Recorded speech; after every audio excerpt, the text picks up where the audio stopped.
Go ahead and call to order the Planning Commission for the Village of Franklin, regular meeting for Wednesday, September 18th.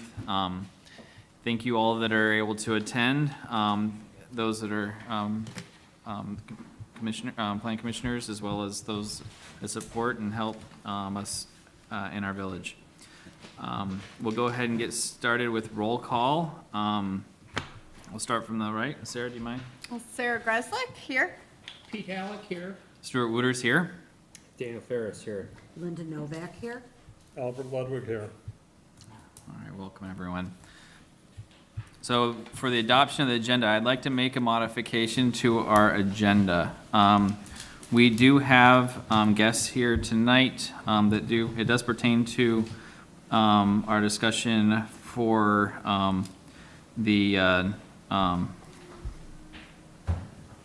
considering sign ordinance. So if it's, do we feel that we need to move it up before old business where it is, or we can skip discussion on pathway first, or just reorganize that, or? It's a good suggestion. So is that okay with that? We just switch A and B? Sure. Okay, can I get a motion? So moved. Second? Second. All in favor for adopting the agenda with this modification? Aye. Aye. Any opposed? Okay. All right, so, the adoption of the minutes from the last, planning meeting, Minutes look good to me. Yep, me too. comments? So I do have a couple. Awesome. Page 2, Halleck question budget surplus and appropriation process. So he suggested using unspent budget from last year for walkability and planning initiatives. So I think I would prefer that, I'm not sure the exact words that came out of my mouth, but my intention there was just for, he suggested using unspent budget from last year for planning initiatives. I guess we could say that'd be okay. So remove walkability, or? Yeah, I mean, yeah, that was not my intent, was to recommend something. It was really just to Okay. offer that we consider any valuable initiatives. So, and then on page 3, again, I was blathering about some positive updates on the Pickering Barn, and I also stated that the Bowers Farm may, I would say, be in the running rather than maybe where the barn ends up. We'll just leave it at that. Okay. Anything else? Anyone? Okay. I don't think so. Can we get a motion for adopting the minutes from, with Pete's modifications, recommended modifications? Yeah. Make a motion that we adopt the minutes as amended. Second. All in favor? Aye. Any opposed? Okay. All right. So council liaison, Kathy, would you mind providing us an update and feedback and input? I think the biggest thing that happened at council meeting, at least in my mind, was that we had a lot of people show up again against the small cell pole going up. We had the person from Exton there who, in my mind, kind of confirmed that this is a money-making, this is profit, this is why they're doing this, and they would refuse to even consider putting a directional pole that would just go down 13. They definitely want to incorporate, they want to encompass the homes, because the hope is that they'll get T-Mobile customers or from the pole itself. At least that's what I got from it. They, after much discussion, they did agree to looking at another location that was further away, that was closer to Franklin Road. So I think that's where we're at right now, which everybody was grateful that they're willing to look at another location. Not that it's going to be better for the people that are closer to that location, but that's what they're willing to do. So otherwise, I'll let you talk about anything else, because nothing else was that memorable to me. But I wanted to let everybody know that this Franklin book is available. It's at the library. It's at the village office is here for anyone. It's free for anyone who is in Franklin, who is a resident, and one per family. And if anybody wants one today, I have them here. So I just want to make sure that anybody watching, everybody watching knows, and maybe somebody will come and take one. They're really good. So, Got a question about that? Is the, so, you know, in the past, we've always had our directory. Does that, is there a way of having the directory online? I think there so was. for FCA members, if you become an FCA member, Yeah. you will have access to all the FCA members' information. So phone numbers, addresses, Okay. how many children they have, everything. So, I mean, right now, we unfortunately only have about 300 members. We have over 1,100 households, and the FCA only has about under 300 families that are participating in the care and upkeep of our beautiful park out here. And so we don't have a lot of money. We really So- are really hurting, and we really need support, because without money, how do we keep it up? Yeah. You know, we could just plow 1/3 of the property, and, I mean, not plow, we could only cut the grass for 1/3. I mean, that's, Jane keeps suggesting that we just show everybody what kind of money that we have. We don't have the money to do the whole thing, so maybe we should just do 1/3. Good point. I guess the, so was cost an issue with making it a directory again, or was it? It was less cost is the issue for making it, but it was the fact that whenever we did the directory, this is the FCA's project, by the way, not the Sure. government. So I'm standing here, not just in my governmental role, but as the FCA. In the past, it always took, by the time that the directory was done being published, it was already outdated.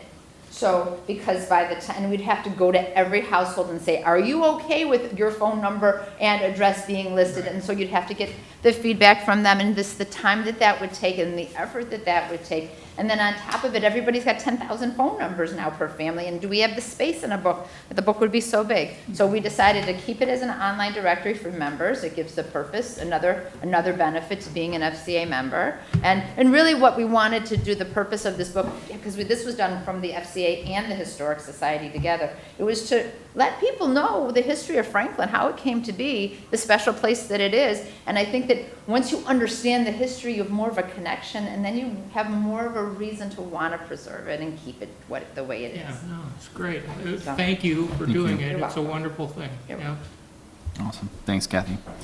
So, so nothing really much to add in addition to those points from me, but other than we do have a few new agenda items on our calendar that are direct correlation to feedback we received from council.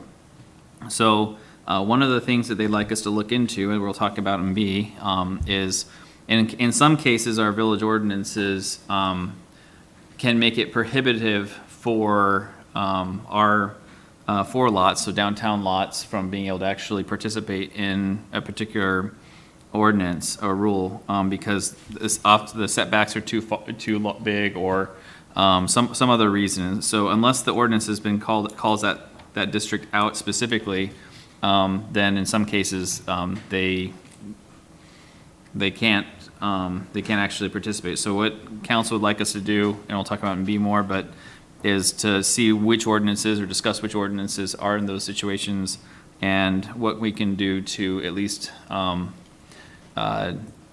if there's a possibility to include them in the ordinance, and if it's a beneficial ordinance, then they can participate with those without just being excluded because they're in District R4. The other item that came as new on business is for burn ordinance, with some clarity and clarifying. We've discussed this back earlier I guess in May of 2023. I think it was the last time we talked about it, and then we were told to hold off on it for a while for updating the burn ordinance, and so that's come back to us as well, specifically about what is a bonfire. So, What was the, just now they have time to consider it? no, it was a villager reporting that a neighbor was creating a large fire. And there was no social gathering or event that would warrant a bonfire. It was just burning leaves without a permit. Mm-hmm.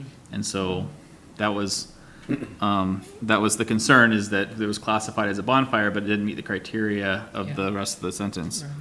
And so Yeah, I get it. Obviously, we worked hard on that ordinance. You know, I know that. 13 years, I know that this comes up all the it time. does, every fall, Pardon me? every fall. Yeah, quite a bit. So let's address it, but, yeah, all right, fair We'll talk enough. some more about it. Yeah. In addition, so I also had the opportunity to go to the Historic Commission last Wednesday and discuss, talk about the sign ordinance that the council's requested that we modify and update for municipal buildings or municipal property.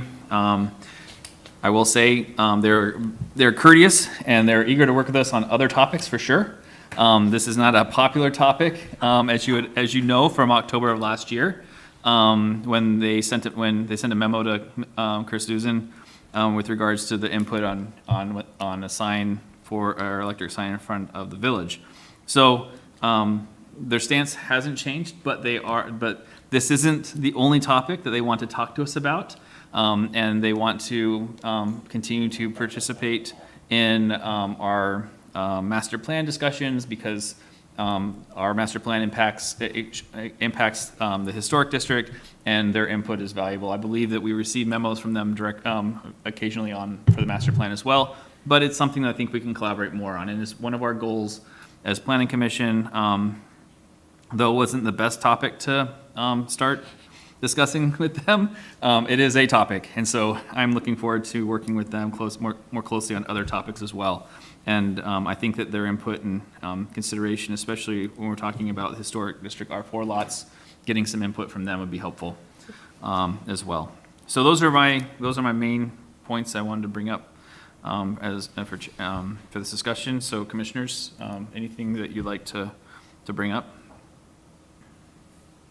What's the status of the master plan? I thought we were done with it and sent it off. Unfortunately, it has not been sent off because Main Street wanted to look at it in attempts to do the redevelopment district. So it's in their hands right now. I'm waiting for them to give me the okay and then it will be sent out. Do they have a deadline?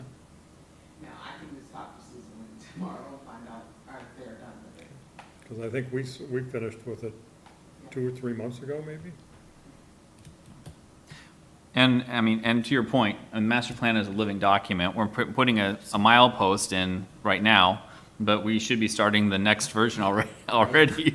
So, That's why this one's got to go out. It's got to go to all the neighboring communities and go through the process still. okay. Any other commissioner comments? Okay, zoning? No meeting. No meeting, okay. Sarah? Next No, month either? Okay.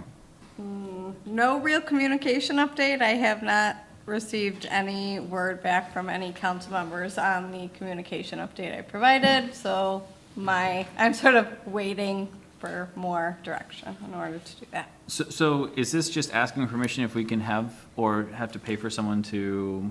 No, so like I went through everything I listened to all the public comments from all of the meetings. I listened to exactly what David asked for. I submitted a proposal to every council member to say, hey, this is my findings of, you want public comment somehow online. These are 3 options. This is what we would need to do in order to do it.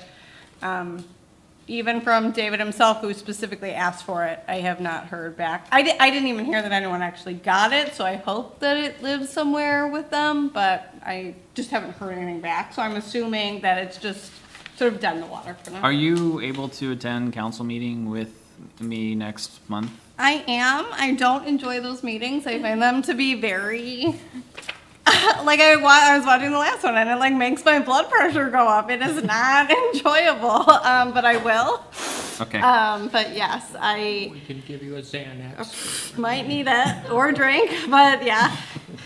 I think for me, it's just when they specifically ask for something and then we give it to them and then we don't hear anything back for multiple weeks, then it becomes, did you really want this? I put a lot of work into it, or is this just you saying that you want it in order to say that you did it. And I think for me, the intention is what I'm starting to really worry about, is if the follow-through isn't there. Okay. Well, we have it on our agenda every month, so, because we don't want it to go away. It's one of our goals. I know, but. So, if there's more support that we should be providing on this, then we really need to be doing it to push it forward. So we don't want it to be just on your shoulders. We're a council, we're a commission, and, Yeah, and, go ahead. yeah, go ahead, Pete. I was just gonna say, so the communications that you've sent to them, maybe we've seen them already, but if you could send them to each of us too. Okay. All right, no. I think it was in last was month's in last month's packet. report, and I've sent it to Dana, got all of her input, like, I wanted to make sure that we were doing it thoughtfully, and so it was presented in a way of, here's everything. Well- And the legal committee did review it before that, I think, the month before it, so Well, they at least took it wasn't on their agenda, so they didn't put it on there from legal committee. So it's one of those things that sometimes we do submit things, it doesn't get put on their agenda. And maybe what needs to happen is the feedback say, hey, it went to legal, we're not putting it on this month, we're considering it for the following month, and then that way you don't feel like it's in Oh, limbo. even just, we got it, would be great. Understood. Like, Clarity. just making sure the village email system's working, like, just something of, hey, we asked for this, we appreciate that you put in the work. I think it's just Fair enough, nice. fair enough. No, it's See- true, I guess the, The improved communication, I got you. Roger. Which is the whole before you- I think yes, with a lot of this stuff, I find that to be the case, it disappears. I mean, obviously, the village council they have a lot of things on their plate, a lot of stuff to run. But yeah, I agree, in your last final days, Roger, you could let us know what's going on, where have our communications disappeared to? I'm just kidding, Roger, you don't have to do that. Good thing. But I get it, and your point is taken, and, It's just I- funny that you it's know, about maybe- communication. maybe, there's a lot of The irony. irony. Yeah, and our ability to communicate with ourselves, Yeah. and understand what's going on, but, yeah, I think it's something we can all work on too. Pete, would you like to continue with on to Pickering Barn? Certainly. So, we're continuing to dismantle the Pickering barn and developing a plan to take it down. Sort of a three-phase process until the timber framers come out. We have a private benefactor who's gonna help us get it down. We've extended our patronicity campaign until the 4th of October. I did talk with Marcia Gersonson last week. On Saturday, I talked to her for a little while. She fully believes in the process and would love to give us funding. She does want a commitment from the village. Hopefully, that's something that we can try to make happen. And I hope that everyone will put some brain power on the possibility of having it. I'm working hard still on the public-private partnership potential. The Farm Stop business model, which is a proven model, and they're opening up more and more. And one of my good friends has 3 of them going in Ann Arbor right now, and he would gladly come and teach how to do it. It is his stores are nonprofit stores. We could have an easement, a facade easement, a property easement that would allow us to care for the building, but still have it be operated by private individuals. But as the other alternative is having it on village property, I also just think it could be a tremendous boon and positive thing for the village. And it's really, and I guess, having its day in court, so to speak, where serious thought has gone into it, where you really say, could it be a good thing? Could it be a positive thing? We have all these young families moving in. I think they want places like that to be able to go, and potential for having concerts in the barn and weddings in the barn. There's just a lot of potential for it. And then the third option being the Bowers Farm location. we're, we're talking with Danny Walsh, Supervisor Bloomfield Township, Alan Jaros runs Bowers Farm.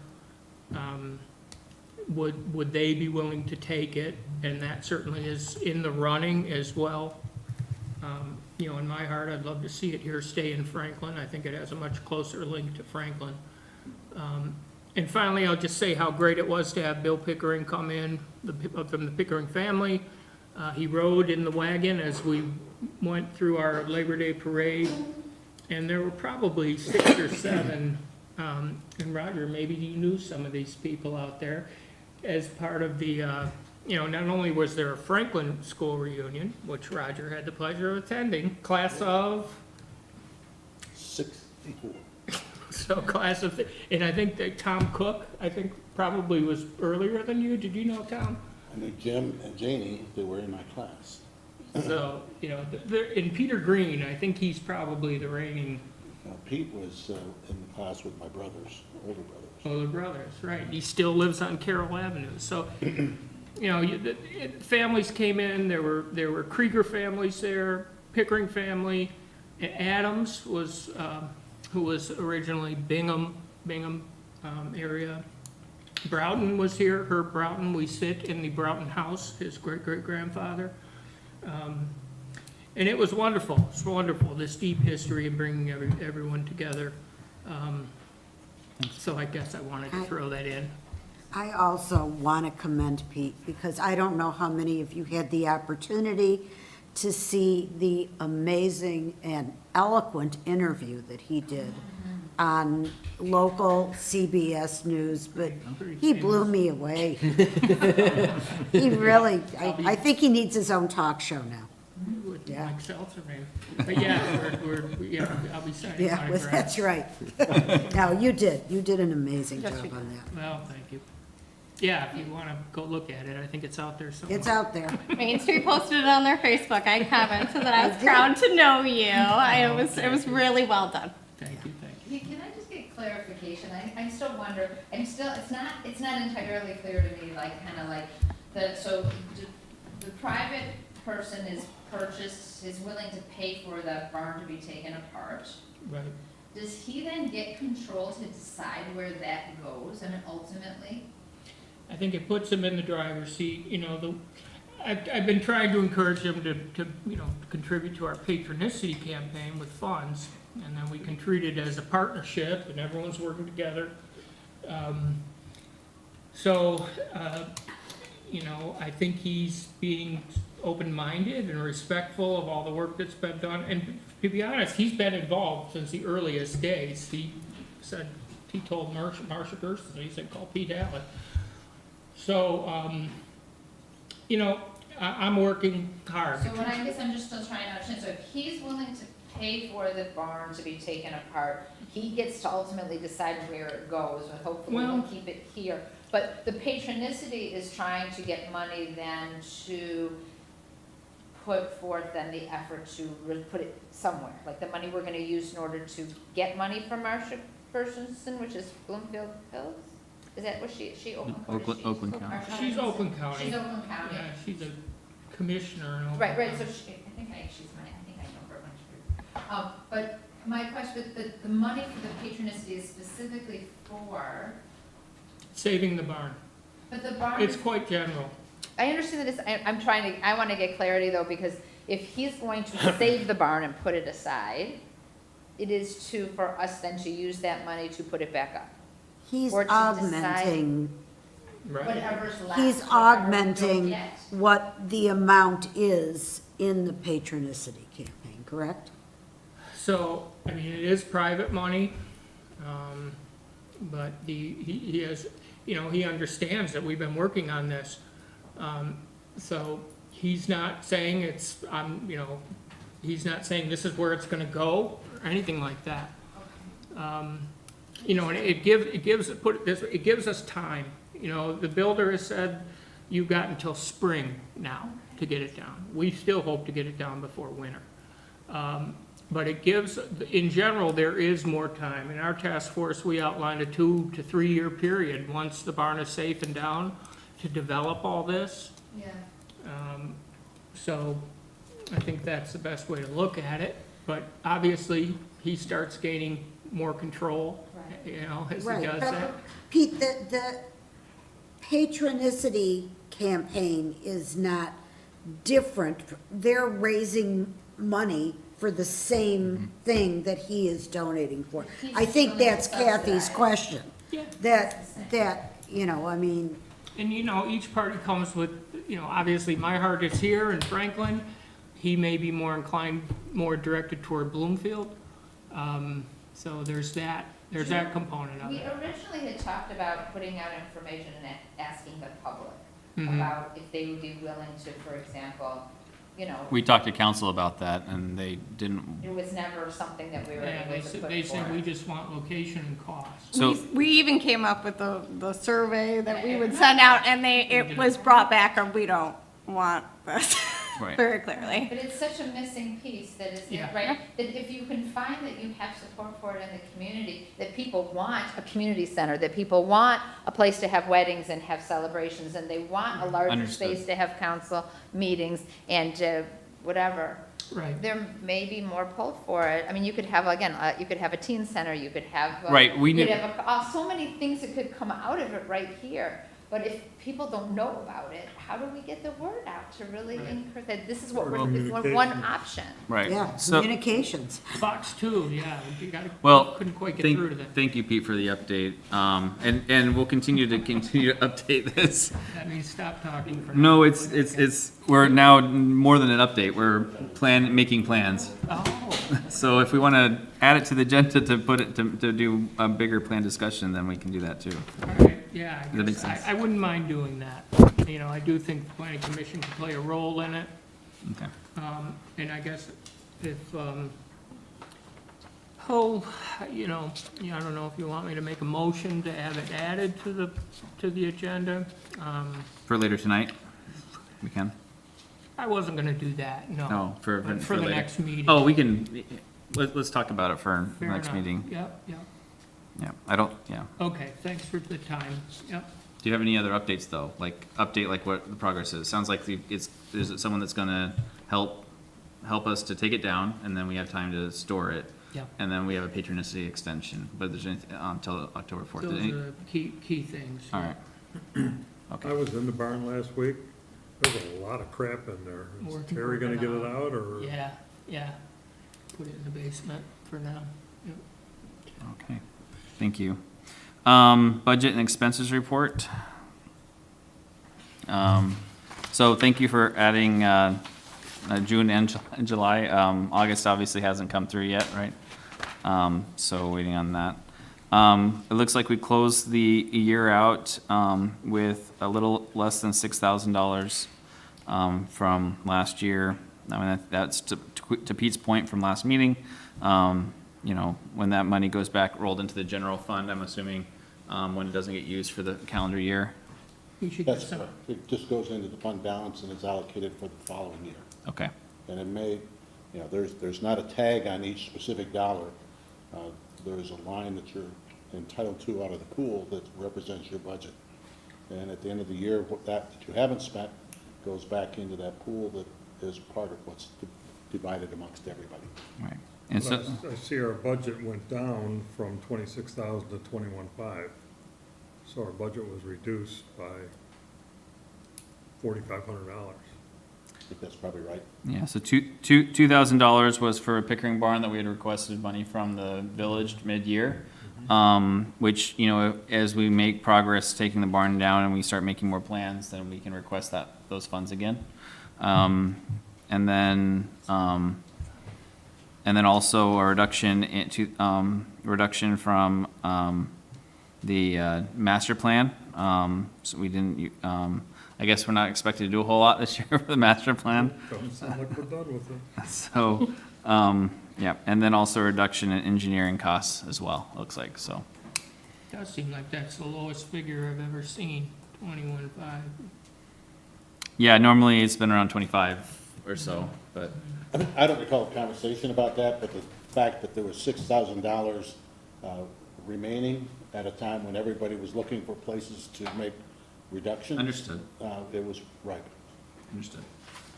Yeah, well, and if we need it, we can request it, right? So, That's And I absolutely. guess so just to comment on budget-related stuff, it feels good to help the village balance its budget. But I noticed, one of the things the HDC did, when we went to the meeting, they had an hour-and-a-half training session. That is the kind of thing, that I think returns a lot of benefits. We had some funds left over, and maybe next year, when we're getting toward the end, if we have an opportunity like that, it might be something we could consider. yep. That's a good idea, Pete. Okay, any other comments on budget and expenses? Okay, so, at this point, we move to public comments. We have one participant, one other person that's here from the public. Thank you for coming. And so we're gonna move, so the next topic is gonna be sign amendment ordinance or any other topics that are further down the list. If you have an additional topic that's not already on our agenda, you're more than welcome to make a public comment now. Or if you wanted to wait for that topic to come up, you're more than welcome to make a comment then. It depends, how do you want to organize it? I'm happy to share the HDC's position on carve out and the sign idea now, or add to your Do you want discussion to, later. do you mind adding it to discussion later? But That's fine.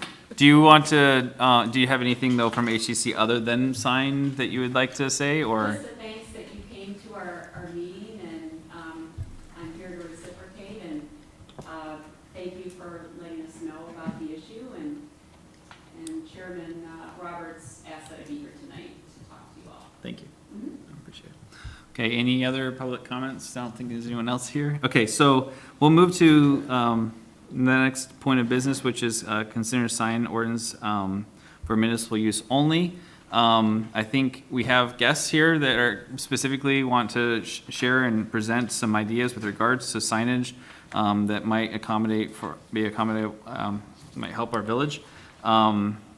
Would you please introduce yourself, and I guess, Chris, would you like to as well introduce them and Yeah, this kind of the is goal? Steve Ames from Johnson Sign. I can't remember where I encountered Johnson Sign Company from, but I think it actually was my wife who had worked with them in the past, and they were a reputable sign company, and so I contacted them quite a while ago when this first came up, and asked them for some information. They were kind enough to provide me with quite a bit of information. And so at the last month's meeting, where it became clear that there was a need for more information, we talked about possibly getting somebody in to come in and provide that information, and I contacted them again, and they were gracious enough to come tonight and actually bring a display. And they have a lot of information that certainly I don't have the knowledge to give to you, and so please throw a lot of questions at them, and I'm sure they'll give you a lot of information. Thank you, Chris. Absolutely. Thanks for having us here tonight. And, we could spend an hour here, or 2 hours, or 3, but I know we want to summarize as quickly as we can. And the unit, I think everybody's had a chance to see this digital unit out here. It's top-of-the-line product. This is a 6-millimeter resolution product, which is as high a resolution that's available on the marketplace. That number 6 represents the distance between the LED pixels. So the lower the number, the more pixels, the better the resolution. The numbers range anywhere from 6 to 24. So what you're looking at here is a 6-millimeter. Our preferred digital sign vendor is the Think Sign Company. Very, very reputable, fantastic service, great product. We feel it's the best value in the marketplace in the digital space. We do also sell Daktronics and Watchfire. But again, our preferred vendor is ThinkSign, and so we fabricate all types of signage and install all types of signage at Johnson Sign. We have 5 locations. And, based on some specs that Chris gave me, I've taken the liberty of doing a rendering and some quotes, not to come in and do a hard sell, although we always are willing to do business, but more to give you an idea of costs and so forth. And I know the village sign ordinance limits the overall square footage to 24 square feet, 6-foot height. We're looking at, installing somewhere out in front here on the lawn and, or next door, wherever that may be. But, ideally as close to Franklin Road as the setback would allow. So I will pass a few of these out. Didn't bring enough for everybody, but perhaps 3 of you can share on each side. Don't mind. Yeah, we can check. Okay. There we go. Thank you. And here is the proposal. Probably get like a link cover. Thank you. Not that one, the other ones. Take these folks out on a face tour and show some of the different dynamics of how that sign works? We sure will. We could, we're happy to step outside for a few minutes and show you some of the specifications if you're so inclined to take that time. Okay. And So, you okay to do a quick field trip? Do we have to, Are we allowed, are we able to do Pause that the with the? meeting? Okay, all right. I'm sorry, go ahead. Al, what was your question? no, I said, do we have to pause the meeting in order Oh. to go outside? You're still meeting? So maybe- Okay. yeah. You have blankets? That's the first time I've done a field trip I've been planning, and it's 8 years, so. I saw that it was displaying different images on each side. Yes. That's an option? No, it would be the same image. There's one controller that controls both sides of the sign. The other side is actually the 10 millimeter version of the product, which is, this is the upgrade. The 10 millimeter, it's, same configuration. I think a 10 would get the job done for you, and it would save you about 25% on that second line, so. But, this is something that the village, you're gonna have this for the next 15 years or so until it starts to fade to where you may want to consider to replace it. A lot of municipalities, they want to get the best they can at that time. 15 years from now, who knows where the technology will be. So, and one thing, if you're importing a lot of custom content, photos of citizens and whatnot, their photos are going to look very nice. A 10 would be the poorest resolution I would recommend. I wouldn't even consider a 16 if I was you guys, or a 13, so. Where is this sign made? In the United States? Yes, in Louisville, Kentucky, and a 5-year warranty on parts and labor, which is top of the line, so. And one reason, we rarely have issues with ThinkSign, but when we do, we get parts within days and the sign is fixed within a week. I understand. So, I know a company like Daktronics, they're a good company, they're probably considered the leader. It's gonna take you a couple days just to get a hold of somebody, and weeks to get a part, and, and so forth, so. That's the same sign. No, I read in my research that,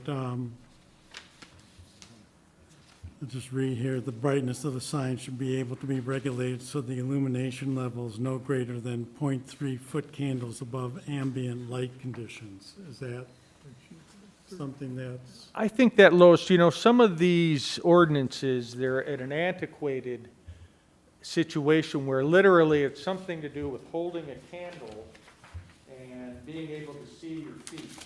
I haven't been able to quite figure out how that translates into the electronic world, but .3 foot candles. Yeah, and that's where that comes from, literally. This is back to colonial times, it seems. And Jeff, I don't know if you could No. perhaps give a little better explanation on that. Yeah, we know it. I happen to run into this situation quite often. Whenever we're putting up signs in certain areas, I would guess this would be one of those types of communities. Signs are actually measured in nits rather than foot candles. And, you know, there's what they call a photometric survey that some communities require, and that'll tell you how far out the ambient light goes out of the face of the sign. Then you've got dark communities too, where, you know, they don't want any light pollution. Some northern communities here in Michigan are adapting that. Little different because we're not downlighting, we're not uplighting, we're actually horizontal lighting. Right. So, to the foot candle question, these signs are 7,000 nits and adjustable all the way down to almost 400 nits, which where you're at right now, believe it or not, this is about the same measurement as the TV you're watching in the evening. It doesn't seem like it, but that's where it's at right now. So how many nits is this? Currently, I would say because it's at 10% of 7,000, so it's at about 700 nits Oh, I right see. now. 700 nits of brilliance. Yeah. So Standard you TV is can 400 nits. you can set that automatically so that the dimming during the day, it goes up in nits and Correct, correct. then It's during got the a night. built-in dimming device in it. Oh, I So see, as it becomes dusk, the sign goes down with it. I see. Not all manufacturers You're have that. controlling it by your, Sorry. Yeah, cell phone. with my display, I don't have that built-in dimming device, and I have But, two operate. in reality, if the village was to purchase this, what would it be, a laptop computer that they would be regulating it on? or- You can program it from anywhere, a desktop, a laptop, a Macintosh, an iPad, an iPhone, Oh, Android phone, virtually any device. Is there a but- wire? No wiring whatsoever. It's all 4G cellular communications nowadays. But just so you know, if you're on your phone, it's going to be tough to type in the text that you want. And, you know, if you have content already created, you're just dragging slides into the slideshow, yeah, that's fine. But for the most part, you know, Dana, you would be on your desktop probably. It'd be easier to select your font and type in the messaging that you want out there, so, or whoever else it might be. Of course, you're password protected, so, you know. So no errant sign You don't changes? have to worry about any hacking. Taking out the space and replacing it with wood posts and open underneath. Sure. So similar to this picture that we have, right? Right. Very close, yes, we could easily do that. Again, you know, this is just for, you know, a comparison's sake and, you know, just something that we had our artists do to maximizing the square footage. But yes, we can customize and do wooden frames, however, you know. How about you know, one of our concerns is that it be too gaudy, that there be a lot of motion in it, we'll say. Scrolling specifically is a concern that this would be. So is there a mode that is, have you ever had different communities where you put them in that are not quite as, you know, commercial looking? Absolutely, and most municipalities, their ordinance does not allow motion, and Right. so they want still, Right, one transition to the next, Yeah. still, that's all completely controllable. And, you know, we just kind of show you the best the bells features. and whistles, just to show you the capabilities. Typically, how And there often are is- some animations that have a little bit of subtle movement, like you have an American flag that I mean, I know we has can just a little control it. waving, and there's like a snowman one where his arm's just moving a little, but there's 4th of July, See, you I'm have not- fireworks going, and, you know. Okay, so the it's- right. concern, I think, is, But you control all of it. see, that's the thing. Obviously, we're not computer programmers. Dana is not a computer programmer. And that it be simple, put it into mode that we primarily want, simple information conveyed. Yes, absolutely. All right, and then my next question is just, And Pete, if I could also just butt in for a second, it's like a PowerPoint presentation where you control the slide, Dana will know exactly what's on the slideshow. Right. And, fair enough. How about communities that you put them in? Can you share, have you had a historic community where you installed a sign like this, or other community near us that might be an Well, example? I know, Flat Rock, has signs like this. I'm trying to think of, Jeff, why don't you, There's one in who do you front work of with Berkshire. municipality-wise? Yeah. Sure, the school. Yeah, Birmingham Public Schools have been Sure, putting Yeah. them no, in. Many of we the see public, 'em. yeah, many of the public schools. From a municipality standpoint, recent installs have been in Fenton, Flushing, Saginaw, East Point. Are they typically in front of municipal buildings? They are. Other than school? I'd have a difficult time telling you that there's any kind of comparison to Franklin with any of those communities. So, you're in a very unique situation here, and we're respectful of that. So I would work very closely to make sure you got on the right path should you decide to do an electronic sign. Because that's important. I understand you don't want to upset the apple cart. Did we get Stuart, did we get any indication from council on how much they have budgeted for this? No. I mean, they're, Roger? I think that's in a reserve, that it's sort of, has not been allocated because it hadn't been decided yet to do it, but there is some money in the budget that could be drawn upon if that were necessary. But we're not tasked to design it to meet The a certain issue is, budget. in front of planning, the issue is getting resolved whether or not you could even have one. And the decision about whether to acquire it and how much to spend for it is the council's. No, I understand that, but. Well, and that's why I said that they hadn't spent time doing that, because there has not been an approval, and clearly we have some disagreement amongst our appointees in various spots who believe we should not have one.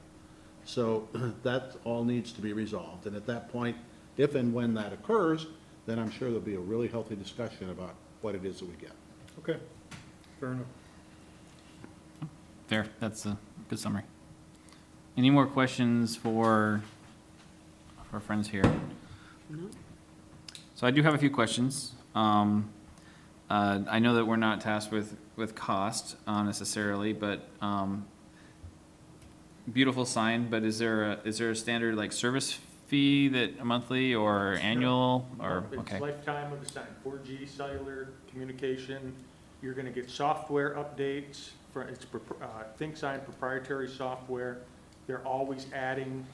In fact, they will take requests if you have a particular project or, they're very user-friendly. Okay. And so, but no, this is a bottom line out the door. Okay. Is there a warranty with it? 5 years, yes. And then another question I had is, I mean, I know that I know that you've maximized as much of the dimension as possible, but I would imagine there are situations though where you don't want a sign that big based on location or amount of data or text. What other size options are available for the same 6 millimeter? You could go a foot shorter, top to bottom. So you could go down to 25 inches tall by this 6'4" wide. I think that would be as small as you would really want to go. Okay. That would allow you to put out 2 good rows of text in that. Okay. And also, quite frankly, a 10 millimeter I think is okay too. And just so you know, price-wise, if you were to go to we'd call that a 2x6, 10 millimeter, you'd be in the $13,000 range. Okay. On that EMC. Instead of the 21? Correct. So that would be the range. I would say this one is as big, as big as you can get based on the ordinance as it is. But, just from a utilization, you know, you could go to a 2x6, and I think you'd do pretty well. And that would give us a little more time on the top, a little more room on that top Yeah, part. okay. So, Yeah, because one of the, you know, we have a 25-mile-an-hour road, so it's not like you're passing by a high school at 40 miles an hour outside of school. And so, you know, text dimensioning, understood, but when you get to the 2-foot, you know, you are really, you're looking more to be more text-oriented. Yeah. It's not going to be as image-friendly. and, yeah, understood. Okay. Just, even though we're not doing this today, you said there's a 5-year warranty on this? Yes. The proposal says 3. You know, okay, that's our Johnson sign, that's our standard 3-year, that's in our small print at the bottom right here. Yeah, that, we will change that if we move forward. We will change that to 5 years. Okay. All in the details. That's on our non-digital products, that's a standard line Gotcha. on our contract, so. All right. Any other questions from planning? No? Okay. So, thank you. I appreciate your time. And showing us the sign as well as the different options for those that weren't able to join us outside. Please come to our meetings. We do field trips now. So, Who brought the cookies? that's right. So thank you. And at this time, I think we can open up to public comments as well.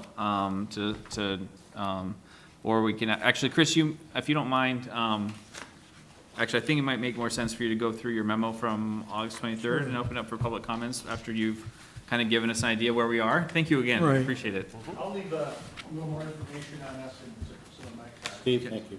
Thank you, Steve. Very much. So, before you leave, actually, would you have more questions for them, in your public comments? Okay. Okay, then, in that case, you don't need to stick around for, thank you for staying as late as you have. Thank you for your time. Appreciate it. Chris, I'll be following up. Okay, thank you. Thank you. Roger, nice to meet you, best of luck, Thank you. and we'll be in touch. Okay. Thank you again. Our pleasure, thank you. Well, some of the stuff that is in my August 23rd letter, we've already covered this evening. But some of the features of the sign that would be essential would be the zoning requirements. One sign is permitted per parcel. No single sign surface shall exceed 24 square feet, as was mentioned. No single dimension shall exceed 6 feet. Required minimum setback from any road right-of-way line is 5 feet, and the maximum height is 8 feet. And then I put together some other stuff that I thought was essential to have for the sign. For example, the fixed portion would have the village logo and the Village of Franklin, and possibly the address and permanent lettering. We would need to specify what the color of the permanent portion of the sign would be. And then, in terms of the EMC, we've pretty much discussed the aspects of that. One thing that, in terms of this 6 millimeter, some of my research showed that the closer you get, the smaller the millimeter you need. So, for example, if you're a pedestrian and you're close to the sign, a 6 millimeter sign is better than a larger millimeter sign. Right. So, in this situation where we might have pedestrians viewing the sign as well as people driving by on Franklin Road, the 6 millimeter might be better than the 10 millimeter. But it sounds again like we're not here to design the sign today and pick out the specifications. We're here to determine whether or not it should be permitted. Right, Correct? Well, Yeah, and the question also is, where would you put it if it was permitted? Because with a lot of the sign discussion, we've spent a lot of time talking about where. And I would think that that's relevant here. Right. In terms of village code revisions, on page 2 of our letter, first of all, the definitions would be, it would be necessary to revise the definitions to include the definition of electronic message center sign. And then in section 1474.14, illumination, right now, the ordinance says that signs shall be illuminated only by a steady stationary shielded electric light source directed solely at the sign. So we would have to revise that particular section, and that can be done very easily by just adding the words "except for permitted EMC signs." And then in section 1474.18, non-residential district signs, we would have to deal with the issue of permitting an EMC sign. We would want to do that in a way that you wouldn't have EMC signs all up and down Franklin Road. And so I've proposed some language that would permit them on village-owned property in the public institutional district, subject to the requirements set forth in section 1474.18. So I think that would accomplish that. So you would, in essence, end up with one EMC sign. And then item 4 is the elephant in the room, so to speak, and that's the Historic District Commission authority. And we discussed this at the last meeting, that the Historic District Commission has the authority to approve all signs in the historic district. And they have a signage guidelines that was prepared by the Village of Franklin that basically does not support the use of changeable copy signs, especially electronic signs. And the way to address that, I present 3 options. I'm sure none of them are particularly none of them probably appeal to the Historic District Commission, but I'll put them forth anyway. One would be to amend the signage guidelines. That would have to be undertaken by the HDC, since the signage guidelines are their product. Option 2 would be to add an approval exception in section 1474.04, subsection C2C. In this particular section, there already is an exception for certain types of signs, and so you would simply add another exception for EMC signs erected in the public interest on village-owned property. So that's another option. And option 3 is to, for the village council to simply declare the EMC sign on village-owned property to be necessary for the public health, safety, and welfare pursuant to, section 1474.04, subsection C2C.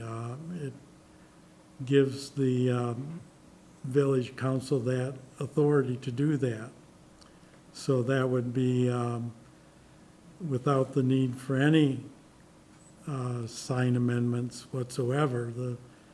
village council would have that authority to simply make that declaration if they wanted to do that. So those are Have they three chosen options. Not to? Pardon? Have they chosen not to? Those options haven't been explained to the council. I see. Right. Can I ask just a procedural question with regards to submitting of ordinances to council? Is it acceptable to provide options like this to council with the amended ordinance and the wording with regards to allowing EMC? So they could choose which option they would like to. I think that that's highly appropriate, as long as you, as a planning commission, make a recommendation as to what you prefer. Okay? So in this scenario, we are specifically looking at 1, 2, 3 here because we really don't have, we can recommend Right. one of 4, but that's what we're really working on. Our meat right now is just 1, 2, 3, and then recommend one of the options for 4. Okay, I just wanted to clarify. I don't think you have to be feeling as though you're in a position where you come to a conclusion that everybody's happy with. Correct. I think you do the best you can with what you've got. Is there also an option 4 to put it somewhere that's not in the historic district? Well, then, go ahead. That's possible. There's a piece of village property along Franklin Road that is not in the district, that would be manageable from here. So I think that should be added, certainly, as option 4. Well, Where is that? basically in front of the police department. To the, in line with the police department house facing on Franklin Road, in the grassy area. Right. I mean, that would be municipal. It's municipally owned. So, And I guess, are there any other places it could go? In an easement? You know, like we have at our borders, we have our signs that say you're entering Franklin. Right. I think as we've talked about this with the council, we've talked about having something out in front of the village office. village office, yeah. As a part of this municipal complex. Right, and how about something on Telegraph Road or? Putting it out there. That would be a change from municipal, is there a municipal property owned by the village on Telegraph? Right, and we really can't just plop it in an easement or anything. No. So how do we do the signs, our village boundary signs? They're in our right of way. Right, so if it's in the Wait. right of way, Yeah, and because in right away, you were about to make the same point I was thinking. Go ahead. well, I was just gonna say, if it's in the right of way, I mean, I'm just trying to understand the distinction. If we do have the right to put it anywhere, what other areas in the village do we have a legal right to put it? You know, for instance, at our borders, we have signs. Apparently, we have the right to put those signs there. Are there other, if you wanted to put it on Telegraph Road, where, you know, Or like 13 Franklin at that corner, it's a big corner, right? I think it's a 4 over there. It says here, though, I mean, you would mention it, the minimum requirement setback is from any road right-of-way line is 5 feet. Does that mean outside the right-of-way, it's 5 feet, right? Correct. It's the same thing that comes up with the signs we have during election season. You can't put your sign in the right-of-way. I It would be think maybe the signs, the welcome to the village signs are considered like street signs, Okay. aren't they? yeah, And so they fit into a different category. that. Okay, that makes sense. So, before we have more discussion as a commission, is it okay if we allow for public comment as well? Sure, hi, I'm the elephant in the room. You don't look like one. I'm Laura Woody. I'm a historic district commissioner. And Welcome. Gary Roberts asked that I be here tonight, but I wanted to come anyway just to hear more about the sign and some of the plans that were being made and some of the discussions. So I don't know if you just want me to kind of share with you what the Historic District Commission has discussed about this back in October, and then more recently when Mr. Wooters came and talked to us during public comment. basically, the way we look at it is, Franklin is in the details. The beauty and the unique nature of our village is in the details. And adding something as modern as an LED sign really works against those details, against the master plan, and specifically where signs are discussed. I didn't really count, but I kind of went through the master plan just to see what some of the goals were with respect to signage. And to be frank, it's in there in multiple places, because signs are an integral part of every community, whether we want them there or not. And they provide some of the detail that lots of people have spent thousands of hours talking about in terms of developing the master plan, the streetscape, and the things that make Franklin, Franklin. And I know there's been a lot of argument about that, and there's been controversy, but plopping a giant TV, whether it's by a road, whether it's at the gateway of Franklin at 13 in Franklin, or down the road there, or at the other end of Franklin, really sets a tone about our village. And we recognize as commissioners that we have a responsibility to all of you and the rest of everyone who lives in Franklin to protect the integrity of the unique nature of our village, and not to be hysterical about it, but we've all worked really hard to keep things rural feeling, quiet feeling, and a sign like this works against that. It works against the master plan. It works against the U.S. Secretary of the Interior standards that we apply, that we have to apply when we look at modifications and renovations that people want to do in the village. So something like this is really huge. I mean, it really blows a hole through a lot of, what we worked hard to do, for as long as the Historic District Commission has been a commission. I haven't been on it that long, but in any case. So in terms of the goals of the master plan, there is a signage section. It's on page 14 of the, and I don't know, I guess you're updating the master plan, or someone is. But the 2015 update specifically mentions the policies with respect to the signage, and Triple B and Triple C specifically say that businesses are encouraged to use creative but understated signs to identify and advertise. And frankly, we're not aware of why or how the municipal offices should be treated any differently than the businesses that are held to that standard in our village. So that's one policy that would be violated and really cast aside by bringing in an LED sign to the village. Triple C says maintain a sign ordinance based on best practices to ensure signs in Franklin Village reflect a rural character and the high level of achievement of Franklin residents. Again, I don't want to be repetitive, but that is, something that, again, a lot of people have worked hard to achieve here in Franklin, and a lot of people have moved here for those reasons. I mean, I'm from northern Michigan. I specifically sought out Franklin because of the trees, because of the lack of commercialism, and, the understated ambiance of the community. So, with respect to the gateways, again, the gateways, if you move the sign close to the, the beautiful carved signs that we have at both ends of the village, it kind of mars the sense of arrival that you have when you get to Franklin. Sort of a big TV sitting there. And so that would be another reason. For us on the HDC, we deal a lot with issues with respect to precedent.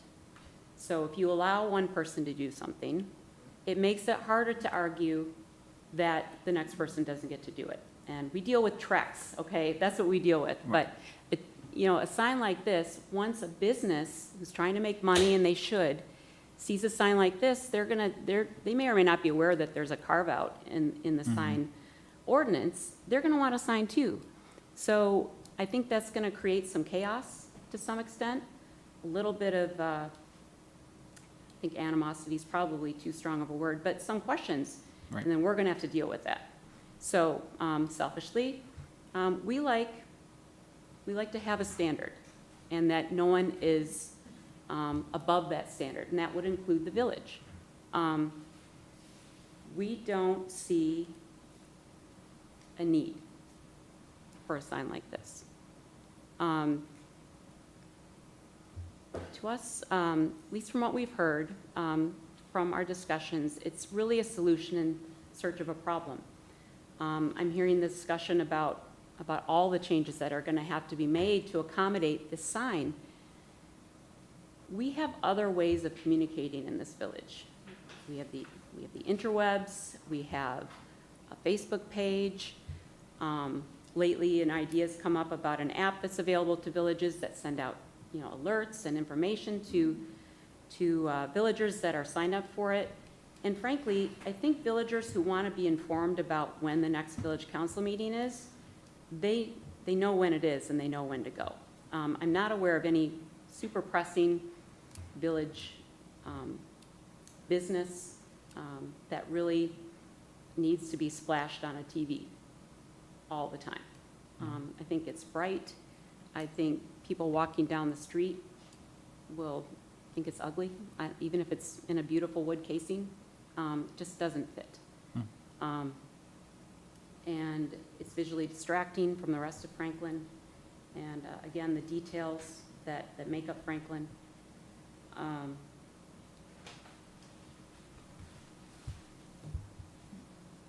If we're talking about putting a static message on signs, that can be accomplished by other means as well. If the village needs a sign, there's really no reason why you couldn't make it a sign that is changeable, that is wood with letters that can be moved or pieces that can be moved. That would be more in keeping with the character of Franklin. I don't know of any if we're going to be running emergency broadcast on the sign and for health, safety, and welfare, I'm not sure how effective that will be, only because half the villagers don't even drive through Franklin to get to their homes. We've got people who enter homes off of 13 Mile, we've got people who enter their homes off of 14 Mile, and, again, going to the necessity of such a kind of plopping this big, I'll call that the elephant, in the middle of Franklin, just isn't justified from what we've seen. I don't know if there's been a survey by the council members or, if it's just anecdotal. I don't know how big this problem is that villagers don't get information. Also in the master plan is the goal of, keeping the village website, robust, active, user-friendly. Take that $20,000 and put it into the website. I think that's an equal and appropriate thing to do. I think most people are connected on the interwebs nowadays, and there's other options. So those are probably not all of the reasons that we've discussed, but those are some of them, and don't want to repeat myself, but that's basically our position, and if you have any questions for me, I'm happy to answer them.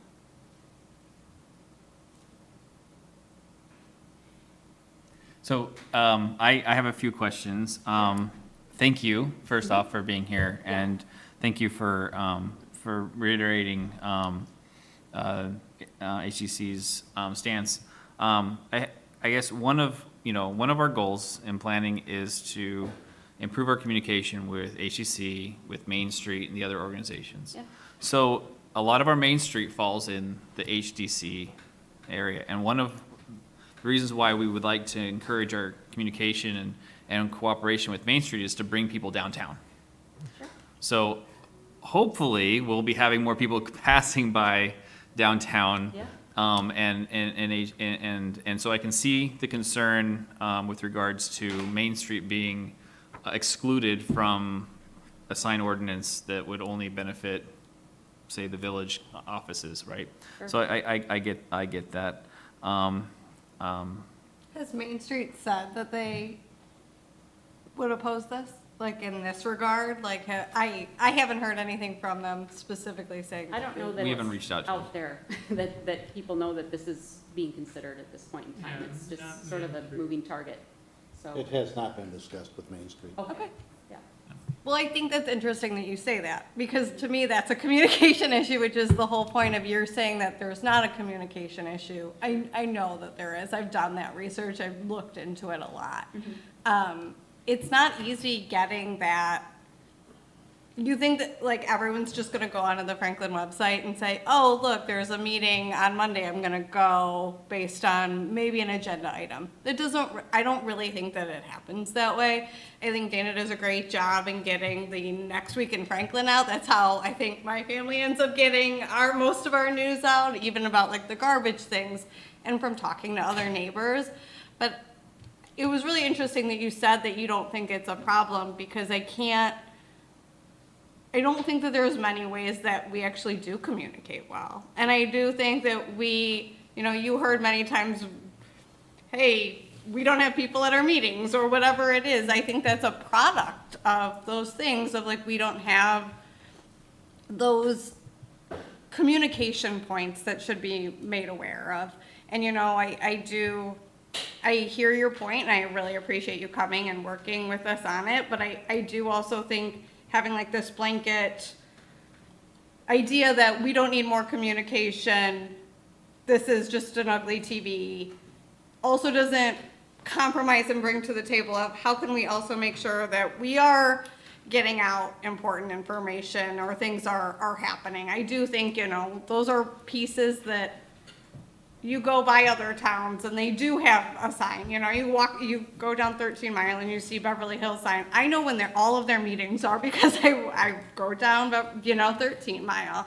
And I don't even think necessarily it's about the electric sign, but I think it's just in terms of when you talk about the master plan, I think for me, it looks at it as how can we best meet the needs of our community and our residents.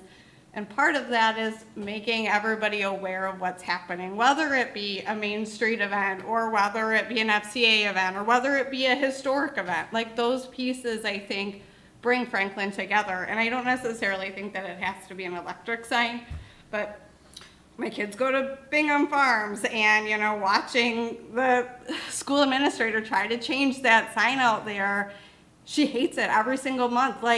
And the glass pane cracks and it rusts and it's not as easy as you think it is. And I think asking people to do things like that, I don't think that we're always thinking about, okay, sure, we don't want this electric sign, but then you're also putting in, the intention is maybe not, hey, we want this to be modern, but it's, hey, we're also looking at our staffing and we're telling them nope, you gotta go do this out in the winter time too, or, we don't need this information. And I just think that there needs to be more of a compromise and balance for this other than just saying, we don't need it. I think Pete went to your meeting before, I know Stuart went, and I'm really glad that he did, but I think that there also needs to be consideration for let's try to make this work for as many people as possible and make sure that we're hitting the objective of at least wanting our residents to know more and to be more engaged.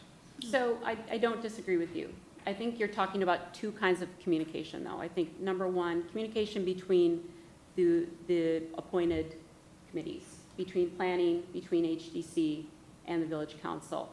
I don't know if that's accomplished by a street sign. So that's when I talk about, we didn't know about whether Main Street knew or not. I'm not saying, I'm just saying, I when think you that's say a it's a different- communication, yes. That's a different kind of communication that I don't think we're talking about today. Quite frankly, I think it's very important that people stay engaged and people know what's going on in their village. I think the people who are seek it out. I think they seek it. I don't know how many people driving down Franklin Road will see that there's a planning commission meeting on Wednesday night at 7 o'clock and say, oh dang, I want to go there. What kind of information are you going to be imparting on a sign like that? Are you going to have all the details? Are you going to have the agenda kind of pasted up there for everyone to look at? Are you then going to tell them, go to our website and look at what's coming up next week. You know, I don't know that a problem with that has really been established. And, you know, I appreciate what you're saying about, I find about meetings this way, that's anecdotal. I don't know if that's a village-wide problem. I don't know if that's a demographic problem. I don't know if it's a problem with people who don't live in the core of Franklin, who can just, you know, look at the banner across Franklin Road and know when the next event is. You know, I don't know what the problem is, and I don't know if the village council has established that there is a village-wide problem, so. So Laura, Yeah. speaking to that, I guess most of us, I think, we are concerned that we don't communicate enough, that there'd be the best communication we can do. I think I mentioned, you know, the years where basically you had a little paper in the back of the library door, you know, whoever looked at that. So, you know, I think the council is concerned with that. That's really important to them, that they'd be really communicative. I think many of us have good sympathy for that. I hope you'll, I guess, at least accept my opinion, that it is important. It is important, this communication. I don't disagree that It could be communication is helpful. important. So, but what I really try to understand is, you know, the impact on the character, the culture, the heritage, the history. You know, I've always struggled with it a little bit, you know, in what ways, you know, does modernization of I like to have this, this feeling that our village is improving things, that we're doing things, that we're upgrading things, taking care of things, people care about it. And obviously, I'm really sensitive to history, I love the history, all of that, very important. But I try to understand, you know, and I think your words were excellent about why people move here, the appreciation of this, you know, rural character in some ways, you know, quietness, subtlety, all those things are good. And I, you know, I wrestle with it. I tend to be maybe more progressive than some, but I think, one way of looking at it is, you know, what way could we do it? What way could we do it? Could we communicate better? And, you know, the idea of having a sign in a place where people can know where it is, kind of a more visible place that isn't necessarily so up in your face. Or another suggestion that you think would be more appropriate for a wonderful little historic village. Right, so the only suggestion, the only idea we've been presented with is the giant TV idea. So, Right. in terms of us considering other ideas, we haven't had anything put in front of us. Right. It's so- mainly, like, what would a little historic town do? Like, the village crier Well, would go. yeah, right. I mean, I'm not saying we go back to, you know, the 1800s or anything like that, but I think there's Right. probably a more aesthetic type of solution without going, you know, to the Yep. far end of, you know, TV land. Yeah. And I think what was telling to me was when you asked the sign people who were here where they've seen signs like this. There's nowhere like Franklin that has a sign like this. I think Nowhere. that Fenton probably would I be don't know. a I've driven through close Fenton, comparison. and they've got strip malls, and they have other electronic signs, and they have, it's not Franklin. And But they do have a It's cute. historic They do. element. They have a And core. it is in front of the municipal building, which is in the historic district. yeah, So- but it's not exactly like Well, Franklin, though. The issue that, you know, what you're saying is not new. Many of these components are things that we have spent innumerable hours on. Right. You sat tonight and you heard Kathy say that the FCA has 300 members in it. There are approximately 1,200 families in this community. Clearly, if by having a sign up there, we could bring 100 more families in, that would be huge. The goal of Main Street Franklin is to encourage participation, encourage coming to Main Street. It's been a problem. And if by having that there, it can somehow drive more people into downtown Franklin, that would be an advantage. You know, I mean, this is just something that we've grappled with on so many levels. Dana, how many email addresses, how many homes are actually represented in the number of emails? I think you said you have like 1,200, which could be 600 homes of the 1,200 in Franklin. If by having a sign out there, it meant that those other 600 homes or 1,000 homes, we don't really know for sure, that maybe somebody who doesn't participate by email would see that and would want to come to some of these meetings. Because, you know, we have held so many public hearings that we have tried to disseminate through the other methods that we have available to us, and our participation has been zero. And it costs a lot of money, it costs a lot of preparation for all of our staff, it costs a lot of time for us, for them, and so I get it. I have lived in Franklin almost my entire life, and I love it, and you're right, it's historic, but we also need to be able to participate in improving and updating our community, or we're going to lose a lot of the vitality that we have. So that That's your point, okay. Sure. Yeah, May? yes. Communication is not good. Oh, well, is this question directed to, to I'm Laura. Laura? Thank you, sorry. Okay. Otherwise, we can, if you're okay, then we can have a general discussion, either way. Well, I can wait. I don't have a specific question for Laura, but I wanted to express my thoughts, so I'll wait if No, that's no. appropriate. Okay. So I wanted to respond just to Linda's point, which is, well taken. If we can gain participation in village activities, whether it's, the roundup or whatever else, fantastic. I don't know that a single sign in the village, whether it's lit up like a Christmas tree or not, is gonna do that. I don't know that any study's been done. I don't know if we have data on that.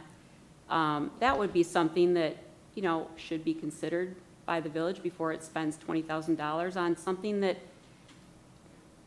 doesn't have that big of an effect and really impacts the character of the community going forward. So, whichever one sees, anyone who comes into Franklin sees that. So, Yeah, thank you. Did you have anyone else have any comments? Thank you so much for You're coming. welcome. Appreciate it. And you're more than welcome to stick around and if anything comes up and you want to address, Sure. you're welcome. Okay, Al, please. Okay, well, I'm agreeing with a lot of different people here.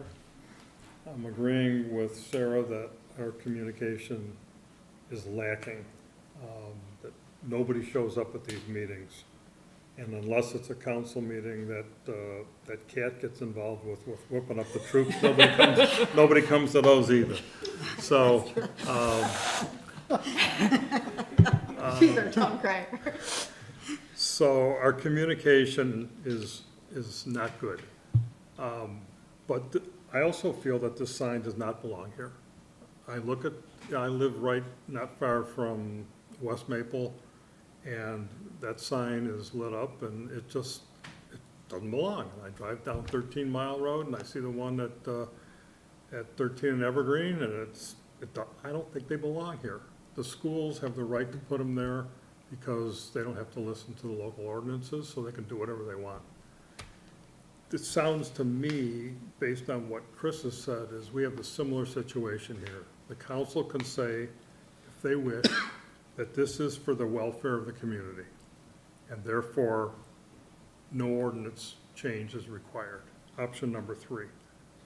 I think that for us to suggest that to take it upon ourselves to say that this sign belongs here, when I don't think anybody really feels that it fits in, is beyond our task. I think we should kick it back to council and say, you have the right under option number 3 to go forward with this if you think that it is necessary for public welfare, and so go for it. And if you do, then this is where we think it should be, right out in front, but you guys decide. Because I don't think it belongs. As much as I am in favor of bringing the 22nd century now? 21st, 22nd century into our community. You know, I'm number 1 on paving 14 Mile Road, as you all know. So I would, I'm into not necessarily the same things that the Historical Commission is into, but I agree with them that I don't think this sign belongs here. What if we were to talk about compromises, like any information disseminated would only be in, forest green and cream, or black and white, or something do that. like that? We could do that, and, I would really want to avoid sending Dana outside in her boots in February. It's not enough. It's a picture that would be burned into my mind. But, I just, somewhere there is a compromise that I think everybody, I did not need to see the green Incredible Hulk. That would be jarring, but if I saw, something that was simple and with just words and in, a tasteful font that said your participation is needed, council meetings. In some ways, I think that, you see these signs outside of communities, community meeting Thursday at 4. I personally feel like it gives it kind of a warm, homey feel, and hey, you're needed, you're part of this small community. So, I don't know, it's just my thoughts. Okay, I think I have a solution. Hold on, can we finish? Stay on it, I'm trying to But, I know it's not please, my Dan, you. Yeah, sure. And I want to be upfront about something, which is I have nothing against Las Vegas. I really enjoy taking trips there. I'm planning one right now, as a matter of fact. But I don't think we need a little piece of Las Vegas here in Franklin. I think it's just out of character. It's contrary to what we have, for the reasons our guest articulated very well. I definitely like the idea of informing the villagers of community events, but I don't really think this is an effective means to do so. As was pointed out, it's really a small fraction of Franklin residents who would even drive by this sign. Very often, you have a lot of people who live off a Telegraph and don't go by here that much. You have a lot of people who live south of the sign or come in off of Inkster. So I think most of the people who drive by are Bloomfield Township residents who are just passing through, and it's really not meant for them anyway. And the idea of people reading it while they're driving, the whole distracted driving thing, concerns me a little bit, that we want to even be encouraging that necessarily. And you don't have a lot of pedestrians who are walking by either, who are really going to take the time, who aren't driving, and there's no danger to them reading it, but there's not a lot of foot traffic here, so I don't think it's going to reach them.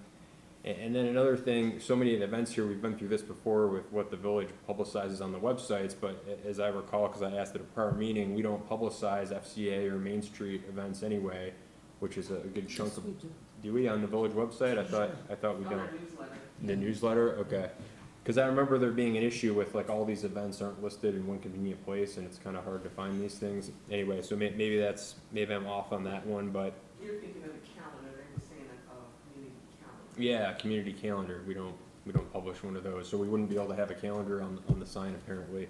And to me, there's this irony in it, in that on the one hand, the sign is too modern for Franklin, and that's the problem, and that's why I don't think it belongs. But I also think it's at this point too outdated, in that people aren't getting information from a sign these days. You're going to the internet, you're pulling up your internet machine, and you're looking at the website if you wanna know what's going on. If you're interested in attending a planning commission meeting or a council meeting, you look up the date online. If you wanna see what the agenda is, it's online. You can have much more information than just a few lines on a sign.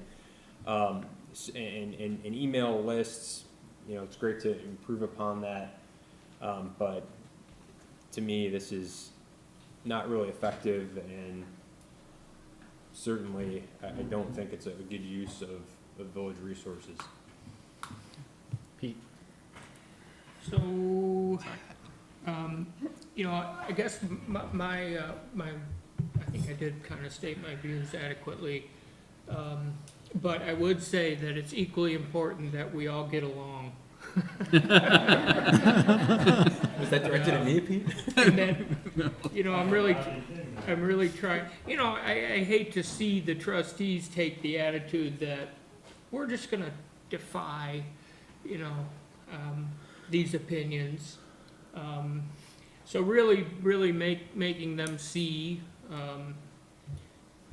and hopefully, you know, if we just present them these options, you know, it's disrespectful to our HDC. And, you know, depending on where it goes, I hope that whatever the decision is, that the HDC and Laura has a chance to, you know, express their views to the trustees, and that the trustees will listen. I just hate to see our village be divided.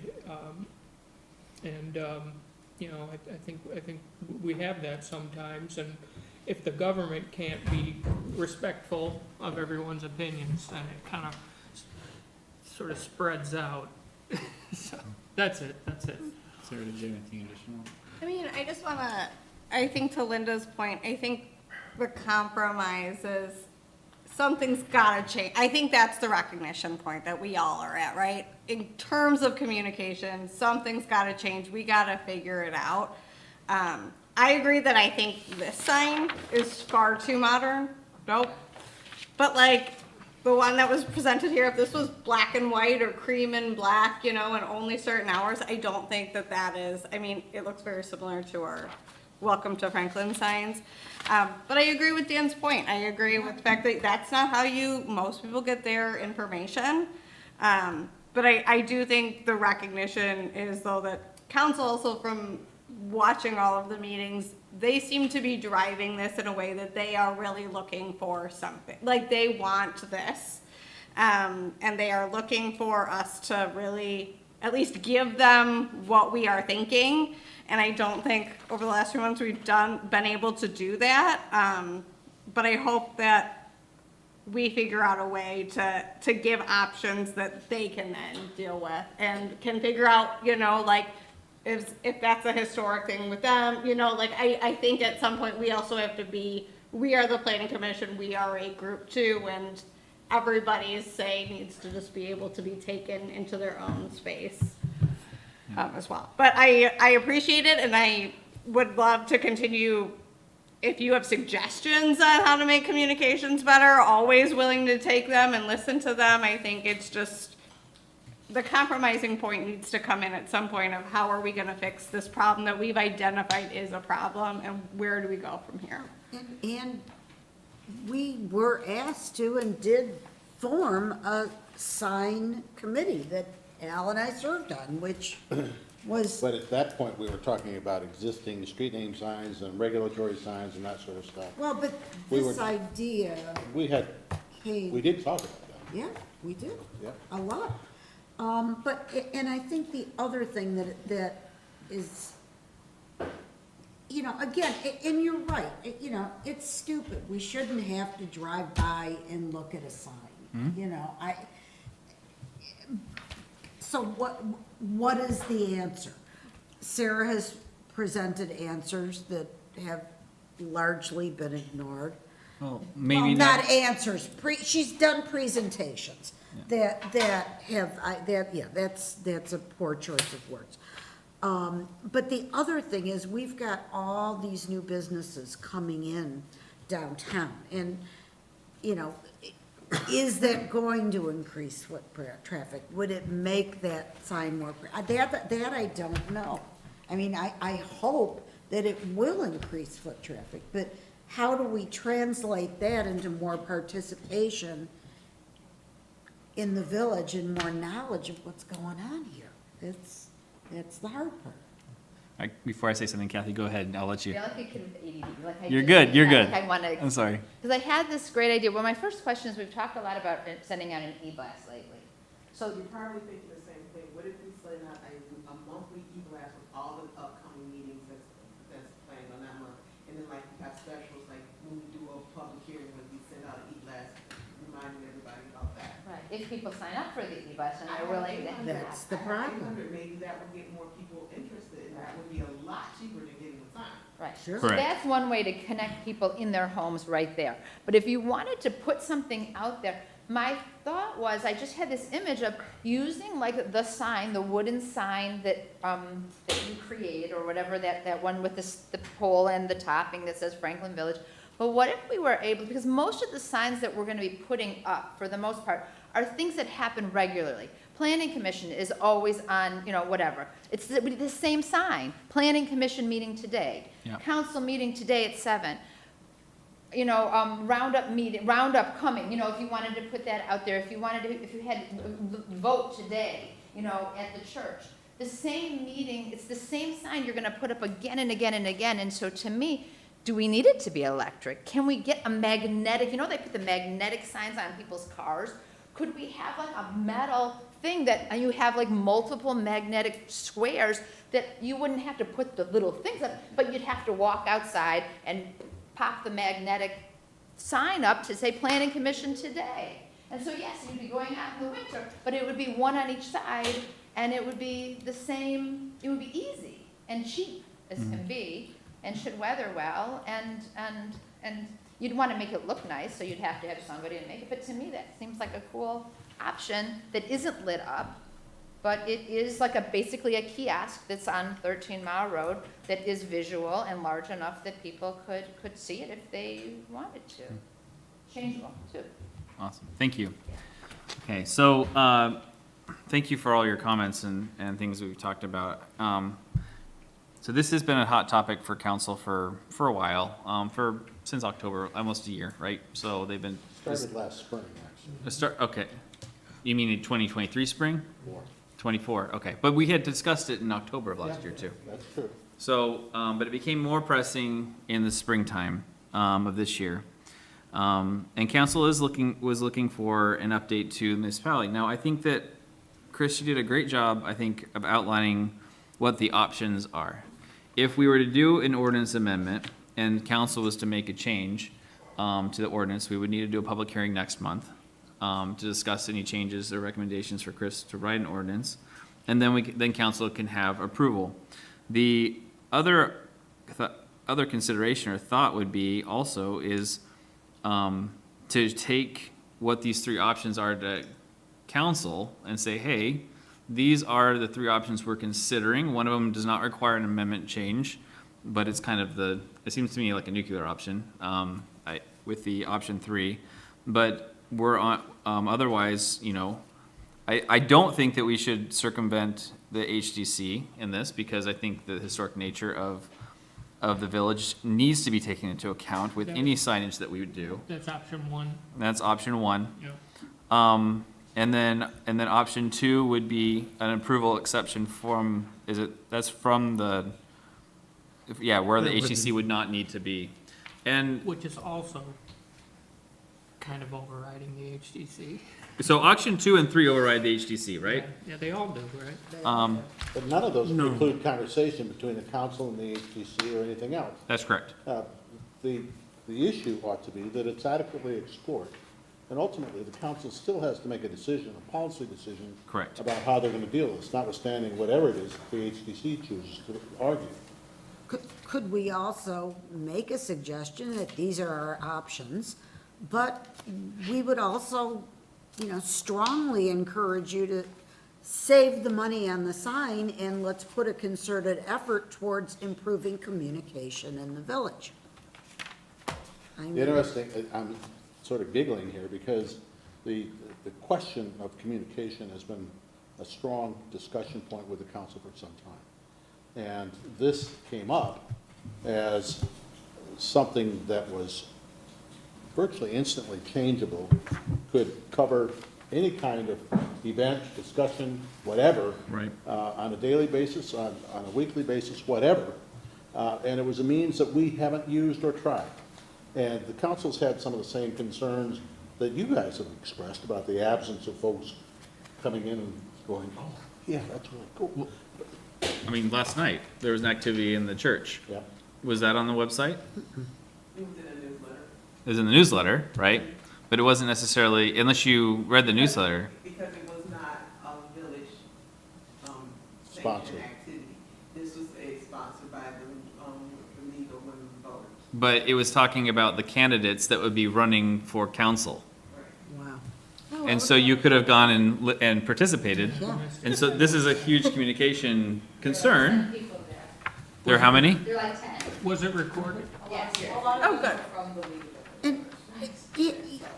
in my business, I'm constantly finding ways to incentivize people to share their email. I mean, you know, But this wasn't an email. I know, but had, Maybe it was, because I knew that's part of the email blast. Right, right. So it gets sent out. I'm saying it was missed Yeah. by all of us who probably, yeah. Dana probably I has our would- yeah, email, right? Exactly, so And I actually why? read the email. Yeah. Yeah, what would have helped? That's really the crux of it, you know. So I guess, I mean, I personally don't like any of these options. I would not recommend them personally. I would be difficult for me to vote in favor of any of these options. And simply encourage dialogue between, you know, I guess having the trustees, try to explain this more clearly to us, how this is an advantage, and to the HDC, have the dialogue with the HDC.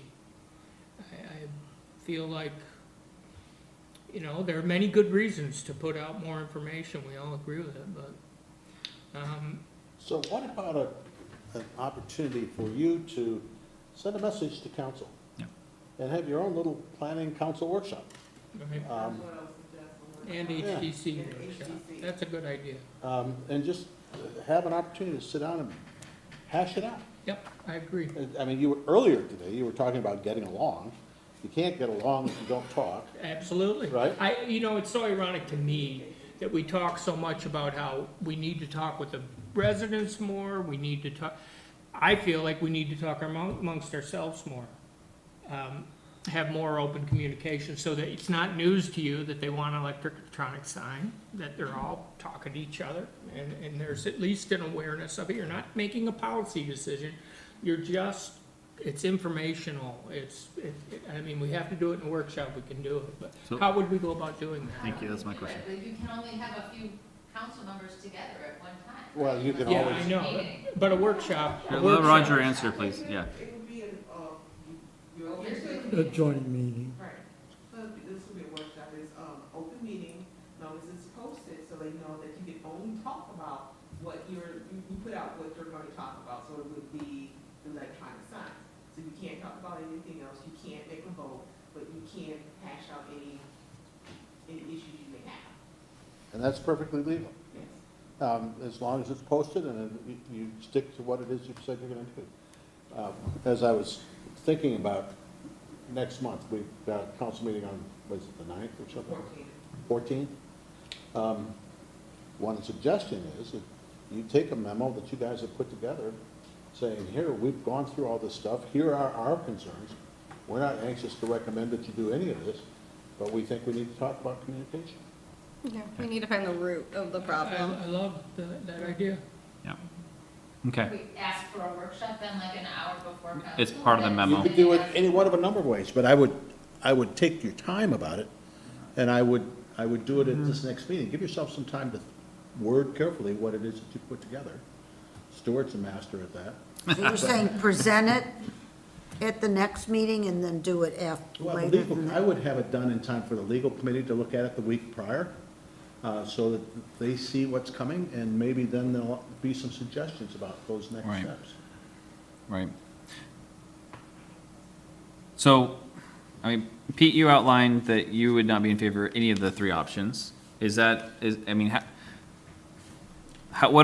just a straw poll here, like, what is our feel for those that are here on those three options moving forward? Because if we write a memo, we do need to show that we have done work, we have considered options, but none of the options that we've considered seem adequate without further workshopping and dialogue. I don't know if, am I representing our statement? Am I misrepresenting one of you? Please, let's, Dan. So perhaps I'm confused, and I I think don't. the idea of Here, let I'm Dan. sorry. I'm sorry, perhaps I'm confused, but I was looking through the options. It seems like the three options are options to allow for an electronic sign in Franklin. Is that right? Yes, so that we did our exploratory to allow signs, electronic signs in the village, but we're having reservations to even accepting any of those options. Well, to me, it seems like the first question is, do we even support having an electronic sign in Franklin at all? And if we don't, then we don't have to consider any of the options, or we Fair get back to council and said, we don't even support this altogether. And I'm not sure we have a consensus supporting it. You know, I'm against it, Al's against it, Stuart, I don't know where you stand, some others have made different comments, but should we take a straw vote on that, or? I mean, that's kind of what I'm asking right now, actually. So, Workshop for alternatives. That, but I mean, are we in I mean, okay, Linda, I personally, I'm not a huge fan of having the sign, electronic sign. Given the technology that's available, to not make it look like Las Vegas, these options, I mean, he really didn't speak to our audience very well with regards to the conservative nature of our village. I really kind of wish that they had presented something different. I mean, if you can make a giant e-ink display, that to me makes a lot more sense than because it's easy to read. You can illuminate it like a normal sign and it changes, and you don't have to be out there. But I mean, that's a giant e-reader, What right? is it? An e-ink, like a Kindle. Enlighten me. Like it's movable text, but like a Kindle, like where you have to. It's not backlit. You have to light it from in front. Anyway, that to me would have been a more amenable solution to an electronic device because it can look like a normal sign. But anyway, as far as electronic displays, the way that we're being presented with LED, I'm not personally, I don't like it. But Linda, I don't know. well, I think it's a Band-Aid. Okay. It's an And expensive Band-Aid. it is an expensive Band-Aid, and if Name you're gonna brand. throw that kind of money at something, I would much rather throw it into something that's going to PR. improve communicate, I mean, that's really what it's about. Yeah. It's I know. about communication, and that's huge. When you put it that way, Linda, yeah, I think about the public relations that we're doing right now with Pickering. And, you know, you hire a public relations person, they're incredible, that's what they do, you know? And that money could go a long way. A PR person, that's really, they're all about getting the message out, all the different avenues of doing it, yeah. Yeah, I mean, take $5 off your village taxes if you give us your email address.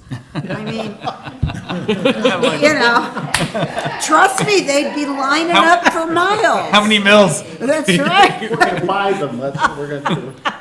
That's correct. What you are incentivizing, not buying. Sarah. Incentivizing them. to I agree. share. I think this is too modern for Franklin. I think the electronic sign as presented, these options are too modern for Franklin. Okay. I would not support those. So, this is what I'm hearing, and is that as a planning commission, we do not feel, we are inconsistent with the HDC with regards to the nature of an electronic sign in the village. We go back to council with that. We said we've looked at it, we've looked at different options for e-signs. We don't feel that we feel that the ordinance would be a Band-Aid to a larger communication problem, and we'd like to workshop with council on communication and HDC to help make sure that we as a council, as a community, and civic government are reaching the needs of our neighbors. Working together. to What do you meet the think? needs, yeah. So does that seem, Excellent paraphrase, yeah. okay. So You just wrote the memo. I just wrote the memo. You did. Good job, Stuart. Thanks. All right, so Recorded. do we have any, Big it's bucks. recorded, we can, yeah, that's right. I just need the transcript. Yeah, it's gonna transcript. Okay, so, Dana, let's work together, and wordsmithing that to go to council with and present before legal. I think this is important for us to, you know, I think it's important that we have a more strongly, statement or a more clear statement to council as what our opinion is. I think this is good. So any other topics, any other discussion on this topic as a planning? Okay, so, I think you should bring up the e-ink idea, I'm just looking up like kiosk, like that idea. But it's a cool idea because it looks like, it's like somebody just put up, like what I'm recommending, was just put something up there so it's a kiosk so people can see it.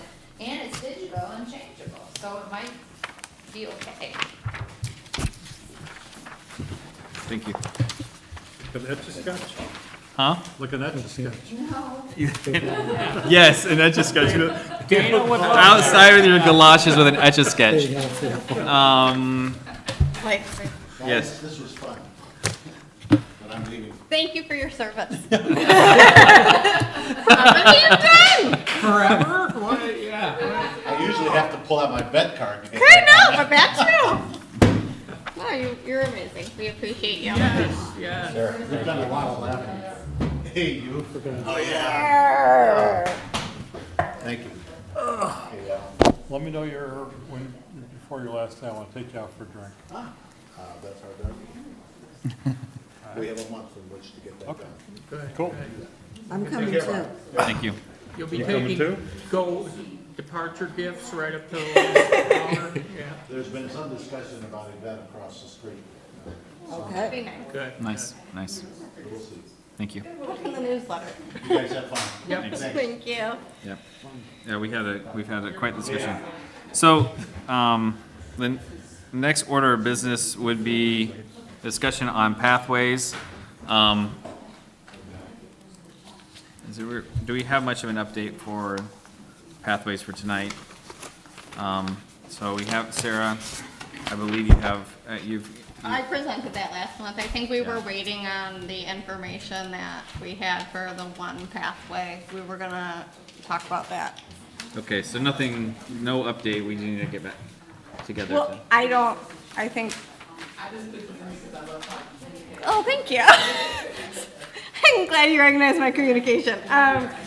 No, I think we're just waiting. I think last meeting we said we wanted all of the bundle of information we had from the one pathway that could go in maybe possibly, as I recall. But we were still waiting on all of the specs for that from someone to dig it out. I guess, yeah, I recall, That was, You've got the minute. Al, were you gonna, you had mentioned something about, you know, the connection up there in County. Well, I walk that all the time. Right, And between walking through mud and ducking your head because of the overgrowth, I think we could do a lot with very little and without even council involvement. And my thought was if we could get the scouts to come out there. They seemed great at the, when they were out here helping people park and stuff. I was really impressed with them.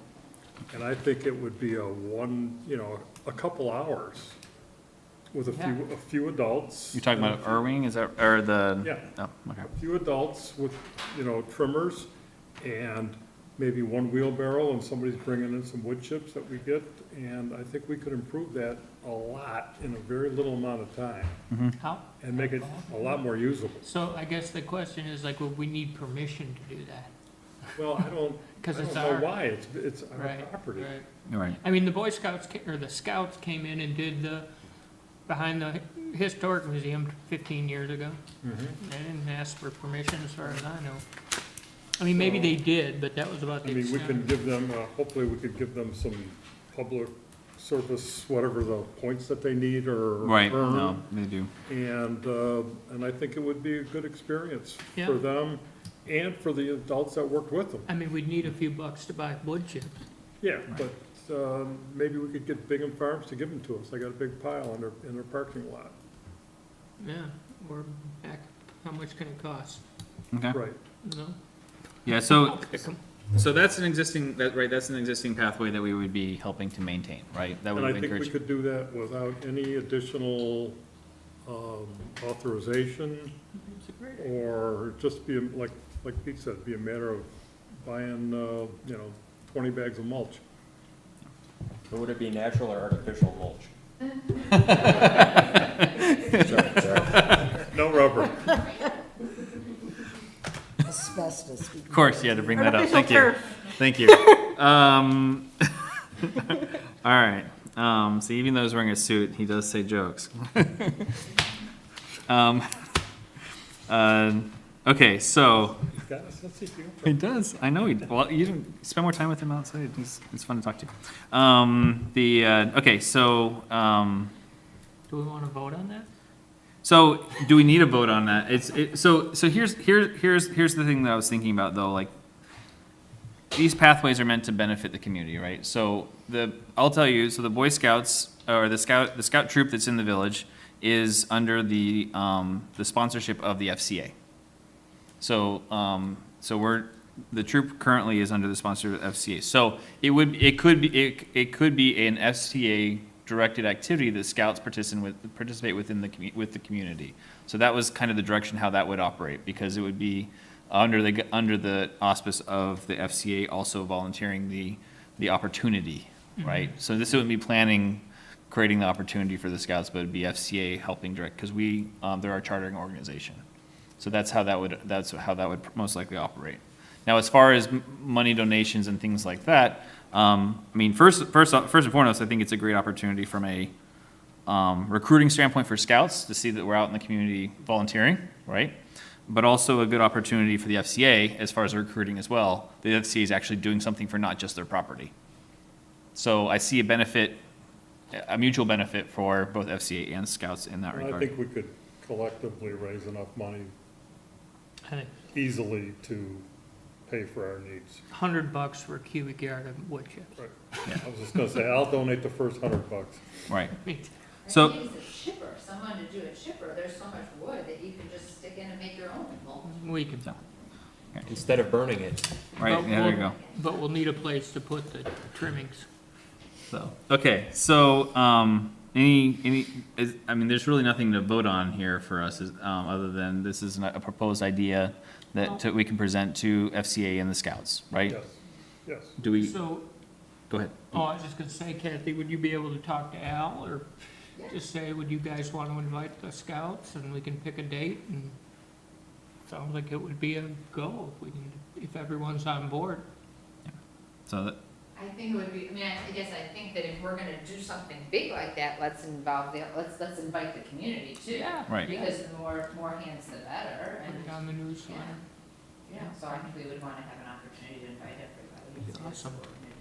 Especially the area that, the people that live near the path. Right. I know they've reached out before. Well, and then it expands, hey, look, they're getting a path, maybe we can get together and build another path. Like the whole, yeah, like word of mouth would just be like, hey, let's build this, One issue, though, that the guy's got a no trespassing sign Right. on his But, driveway. you get out there, you start doing it, he starts So- seeing it, and maybe he comes out, and you say, hey, Mr. Johnson, look what great thing we're Well, doing. He said, I you know mean- what? Put him down my driveway.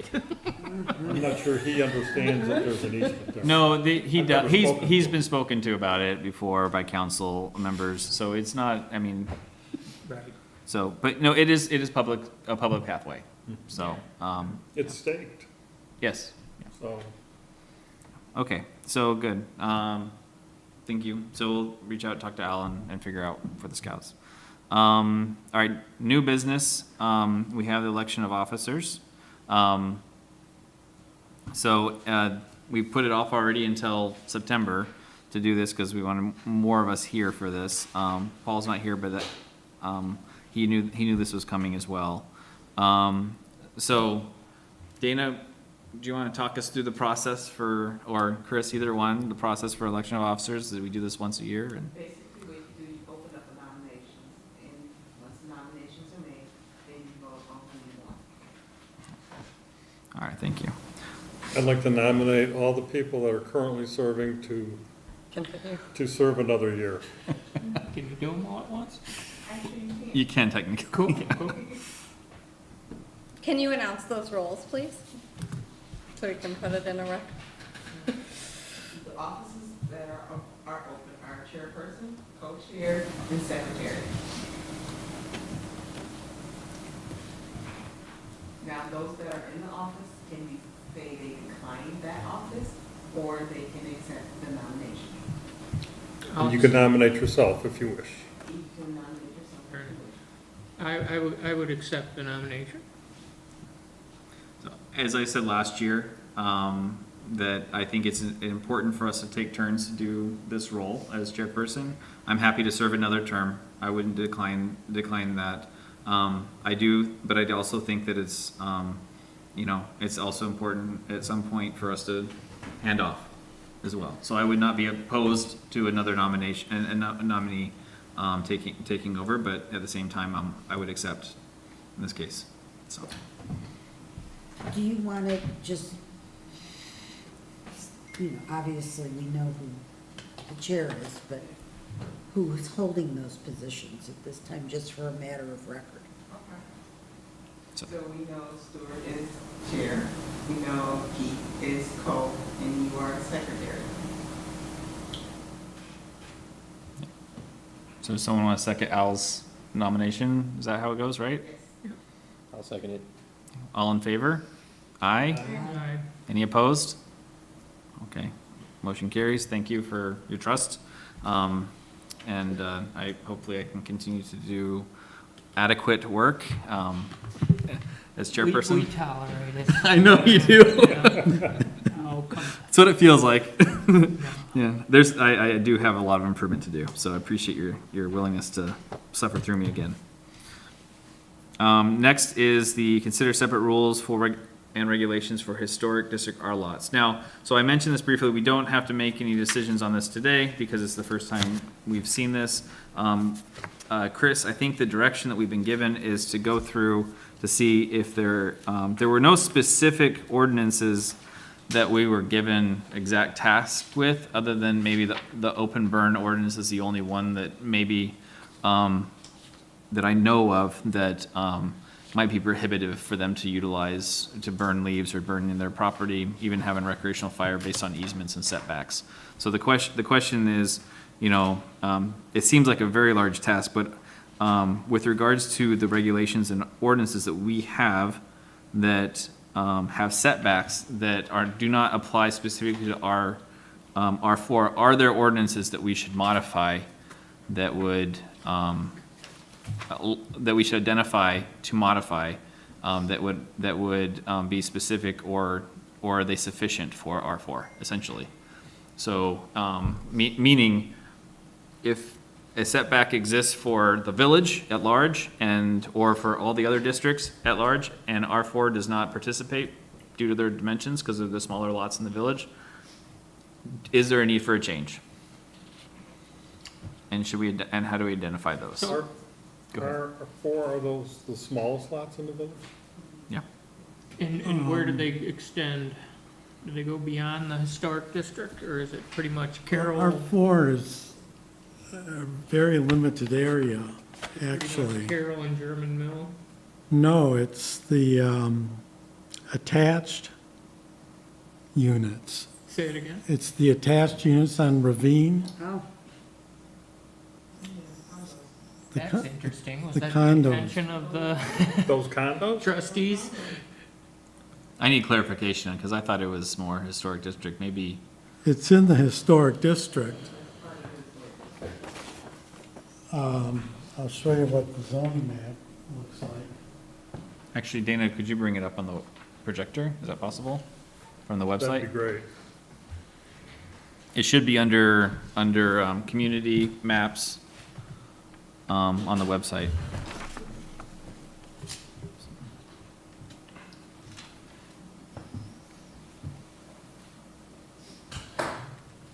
Now, if you can't find it quickly on our, in our meeting live, then that's something about our website and communication. This is, not my computer, so he doesn't have it set up. No, I get it, I'm just, The excuses. I'm making a joke. Figure if Dan can joke around, I can too. I mean, it's definitely in the master plan. So there's R1 and R4 are right. Yes, it is. Where did you, is that how you got? Under that? community, if you go to community, and then you go to maps, it's, the zoning map is there, There we go. yeah. So there's the R4. Yeah. I thought that- There it is. The only R4 in the village is right here, and this is, this parcel is where the attached units are located. Mm-hmm, This segment here is vacant land. This segment here is a parking, part of the parking lot for the commercial that's up here. Yep, restaurant. This is a part of the parking lot for the commercial that's up here. Yeah, the Plaza Jones Building. yeah, let's get some more clarification, because it doesn't sound like it applies to residents. No, it doesn't. Well, we're not setting up bonfires right I in think those places. What they're talking about is R3. That's what I was gonna say, I think they Yeah. want R3. Those So are the let's- residents. We can assume that, or we can. No, I think it might be safe, let's assume for R3, because those are really the people impacted. If we want to talk more. Oh, okay. That makes more sense. So- You've got R3 on both sides of the street here, right? Yes. You've got here and over this whole. Yeah, So- right, that's right. So Chris, if you wouldn't mind looking to see, because I know that there are ordinances that do call out R3 specifically, like accessory buildings calls them out and says how many they can have. The chicken ordinance, I believe, also has an R3 call out as well, chicken ducks. There's several, like, large animals also, I believe, does call that out, but we just need to make sure that we clarify, or make sure that we've taken them into account for these ordinances if they haven't been. Okay, I'll Does that- look into Does that seem that. clear to, or questions are clear to you? Is that where Tangerine is? Like, I'm trying to figure out, No, like, what buildings that is I on. think it's from Vincennes to Wellington, so it's the 4 houses, residential houses. Oh, okay. Yep. Snow House to the McLeod House. It includes a couple behind. And the firehouse is McLeod. right there too, right? 4 houses plus the 2 behind, for the 2. Yep, Oh, yeah. yeah, Okay. even the Drake Gallery is boxed out of that. Yeah. Yeah, it's because it's not the gallery anymore. Does that make sense? Chris? I think so. I may have to call you and Yeah, let's, get clarification. we can talk more, about it. I mean, what, This I is- mean, so this was brought up, Chairman Goldberg, brought it up to, whoa, who? I'm not chairman, sorry. Commission, trustee. You're jumping the gun there. No, he was the chairman of this committee, sorry. Okay, you can do that, yeah. In my head, that's what kind of came to my mind. No, Right. trustee Goldberg brought it And up I in the council meeting. suspected, you know, there was the issue with the house on the corner of Franklin and Carroll, and that may have caused this to come up. Those, you know, Mhm. so all the issues that you've mentioned do seem to affect them, especially because their lots are so small. So, So was this goal to make some of the ordinances that apply to the other areas in the community not apply to to that zoning district? It's more to verify that, I believe, my understanding, and I can clarify with council as well, but it's my understanding that,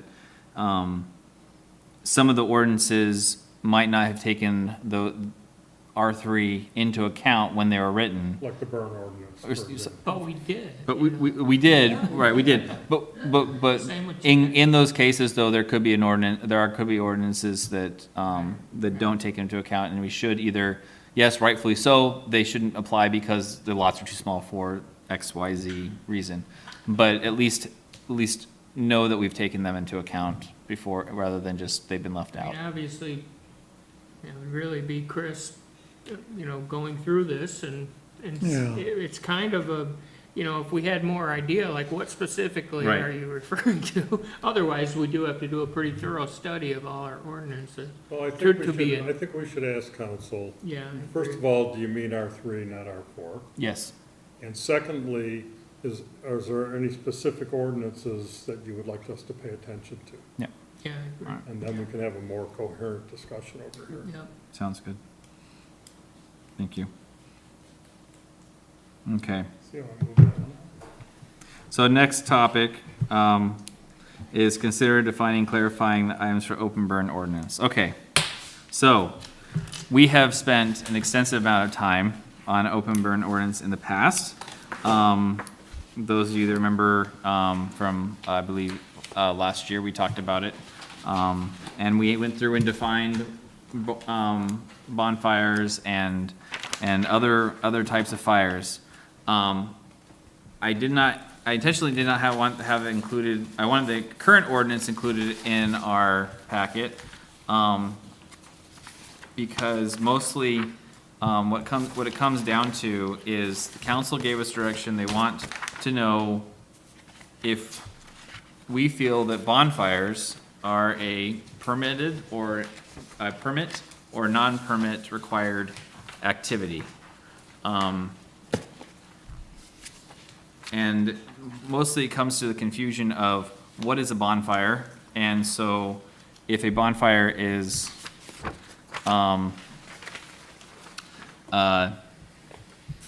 3 feet or bigger, or do we need to prescribe what a bonfire is? We did talk about it last time and did say, in this case, last time we spoke, we said, for the purposes of this ordinance, a bonfire is defined as a large controlled fire built in a field or large public open area for the purposes of entertainment or celebration. Fuels typically used for bonfire are branches, large logs, scrap wood, and wooden pallets. Bonfires may be built on a public or private property.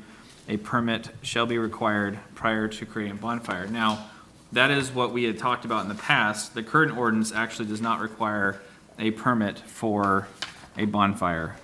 Is the current ordinance in our packet? I was looking for that. So this is the marked up ordinance Right. that we had Yeah, I see submitted. the- Actually, it's not even what we submitted. No, that ordinance is stripped out. Well, I mean, I think this is what we submitted, but it has been lined out. I mean, these are all the things we talked about, burning under trees, keeping it away from houses, not burning next to flammable items, right? Right. But that's not what council's looking for from us. What council is looking for from us is a, is the bonfire, is it required to be permitted or not? Should we make it should we put it under the open burn section where they have to request a permit? Or do we think that bonfires are consistent with the village, remove bonfires as an option completely and leave campfires? And I'm looking for the It's in ordinance. 307.2.1. Thank you. Bonfires and campfires which are to be used in conjunction with civic, social, or athletic events are allowed without a permit. But that's been crossed out here. No, this is the current ordinance. Right, and they want us to update the current I ordinance, mean, not, we basically left it the same last time we reviewed it. So they want to take that out? Who did these black lines here? this is old. I didn't actually want, I think it was mainly, I wanted the current ordinance in our packet tonight so that we only really focused on the current ordinance. Because that's really what council's asking us to modify. but the language about bonfires, Just to clarify, the whole reason is that there's one neighbor that made a bonfire, and it wasn't for a civic event, it wasn't for people hanging out around a fire, he was burning. It was burning leaves, yeah. He was, but the neighbor complained because they have an issue, the two of them, they're right, they've been fighting over a lot of different things. but he asked, did they get a permit to do the bonfire? And the answer from our person was, well, he doesn't need a permit for a bonfire. But it's not a bonfire But if it's, It was If burning, it's- it was burning, but he called it a bonfire? And so because the homeowner calls it a bonfire, Shouldn't call it. it's not, according to this definition, that's not a bonfire. well, That's but right. then that's our village Right. inspector who was doing it shouldn't have allowed it to be called a bonfire. But that's the premise as to why this came out. How do we differentiate so that a person can't? Well, I think we've use already that done claim? that. Yeah, we did. Yeah, so the question then is it a matter of training the village to how to read the ordinance? Or, because in this case, it clearly was not. I mean, I will say, part of this problem comes from the fact that, between those two neighbors, part of it comes because, work is done without a permit or having gotten a permit. Right. And then make modifications to their home. The neighbor reports the non-permitted activity, the village, does nothing. And Well, so, this has to do with the fire, right? but no, Not the building. fire is one more incident. No, it's building as well It as, was and building. fences 'Cause the- and fire. But the village did do something about the building permits. That you have to have building permits, my understanding. I think it was a property line issue, one of the issues there, where the one owner, my understanding is that he went past the property line and started putting things on the other person's property line. There's a whole lot of different things back and forth, it's not just one thing. Okay. But, I mean, to me, The- after digging into this, it seems like more of this is a problem of the village actually not enforcing the ordinance that's, I think the ordinance could be clear, because what it says now is bonfires and campfires which are used in conjunction with civic, social, or athletic events are allowed without a permit. But what it doesn't say is, what about campfires and bonfires that are not used in conjunction with those sorts of events? But the description of a bonfire here. And it doesn't define what, there You're should be right. a You're right. definition of what a bonfire or a campfire.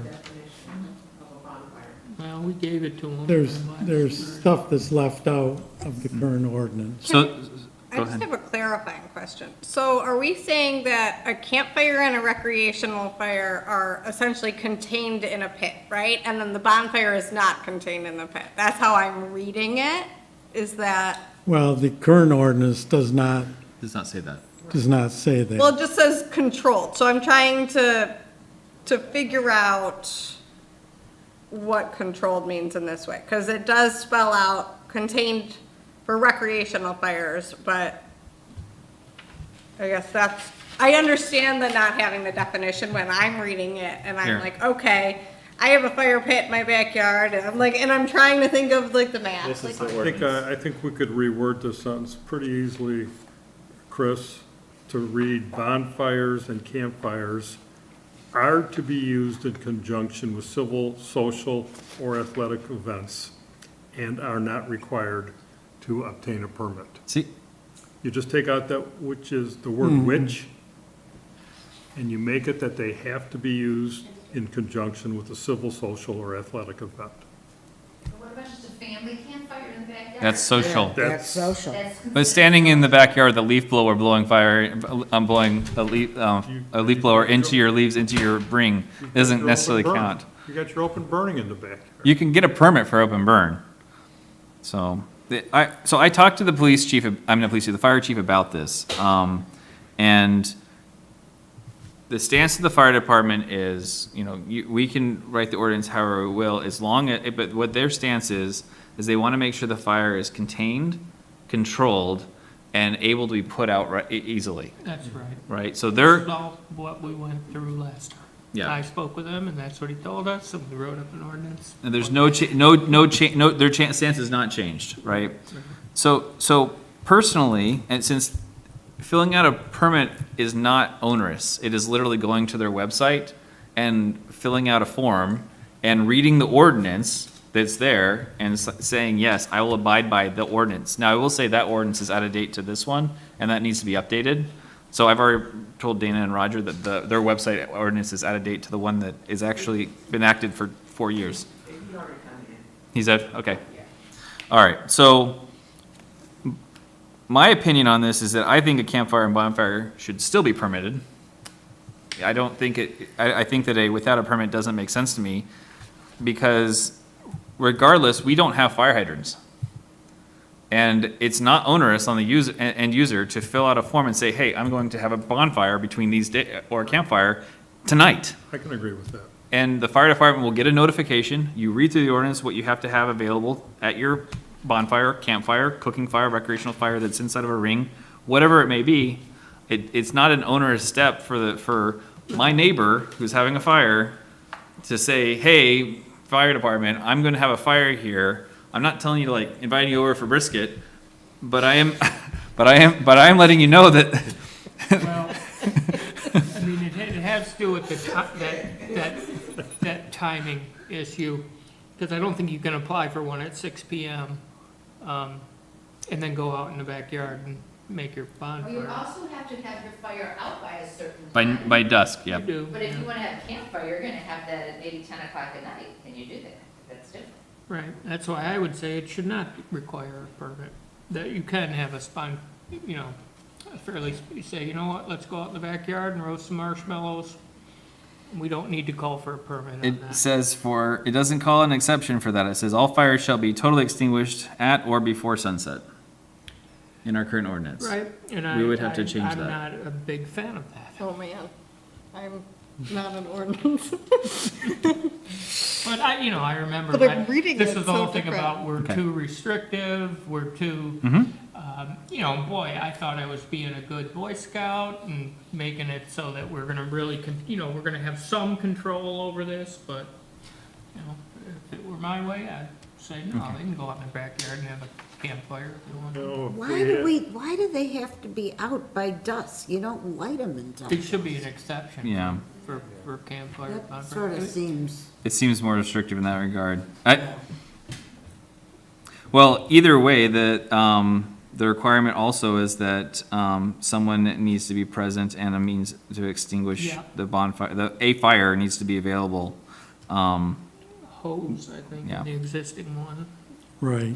So a hose maybe that wording is too restrictive. There are other means of putting out a fire, like sand or. I mean, we use the word or. Right.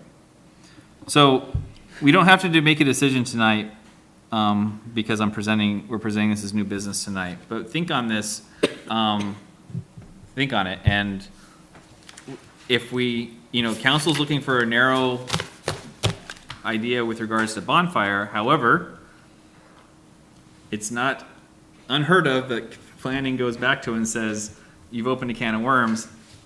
We'd like to tweak these things at the same time to help accommodate your narrow focus.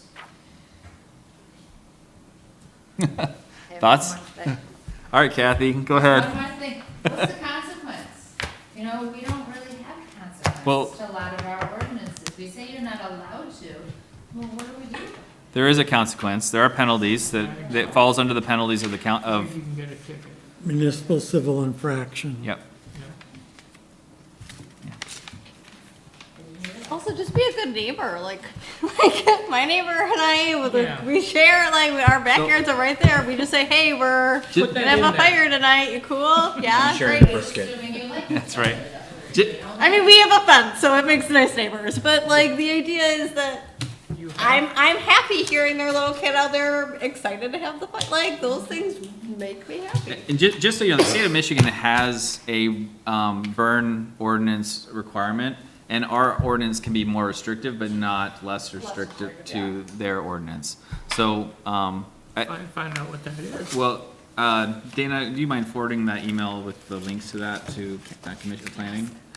Or, that'd be great, thank you. Okay. Agenda, where are we?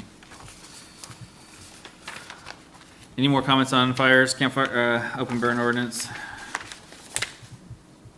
Okay, so next point of order,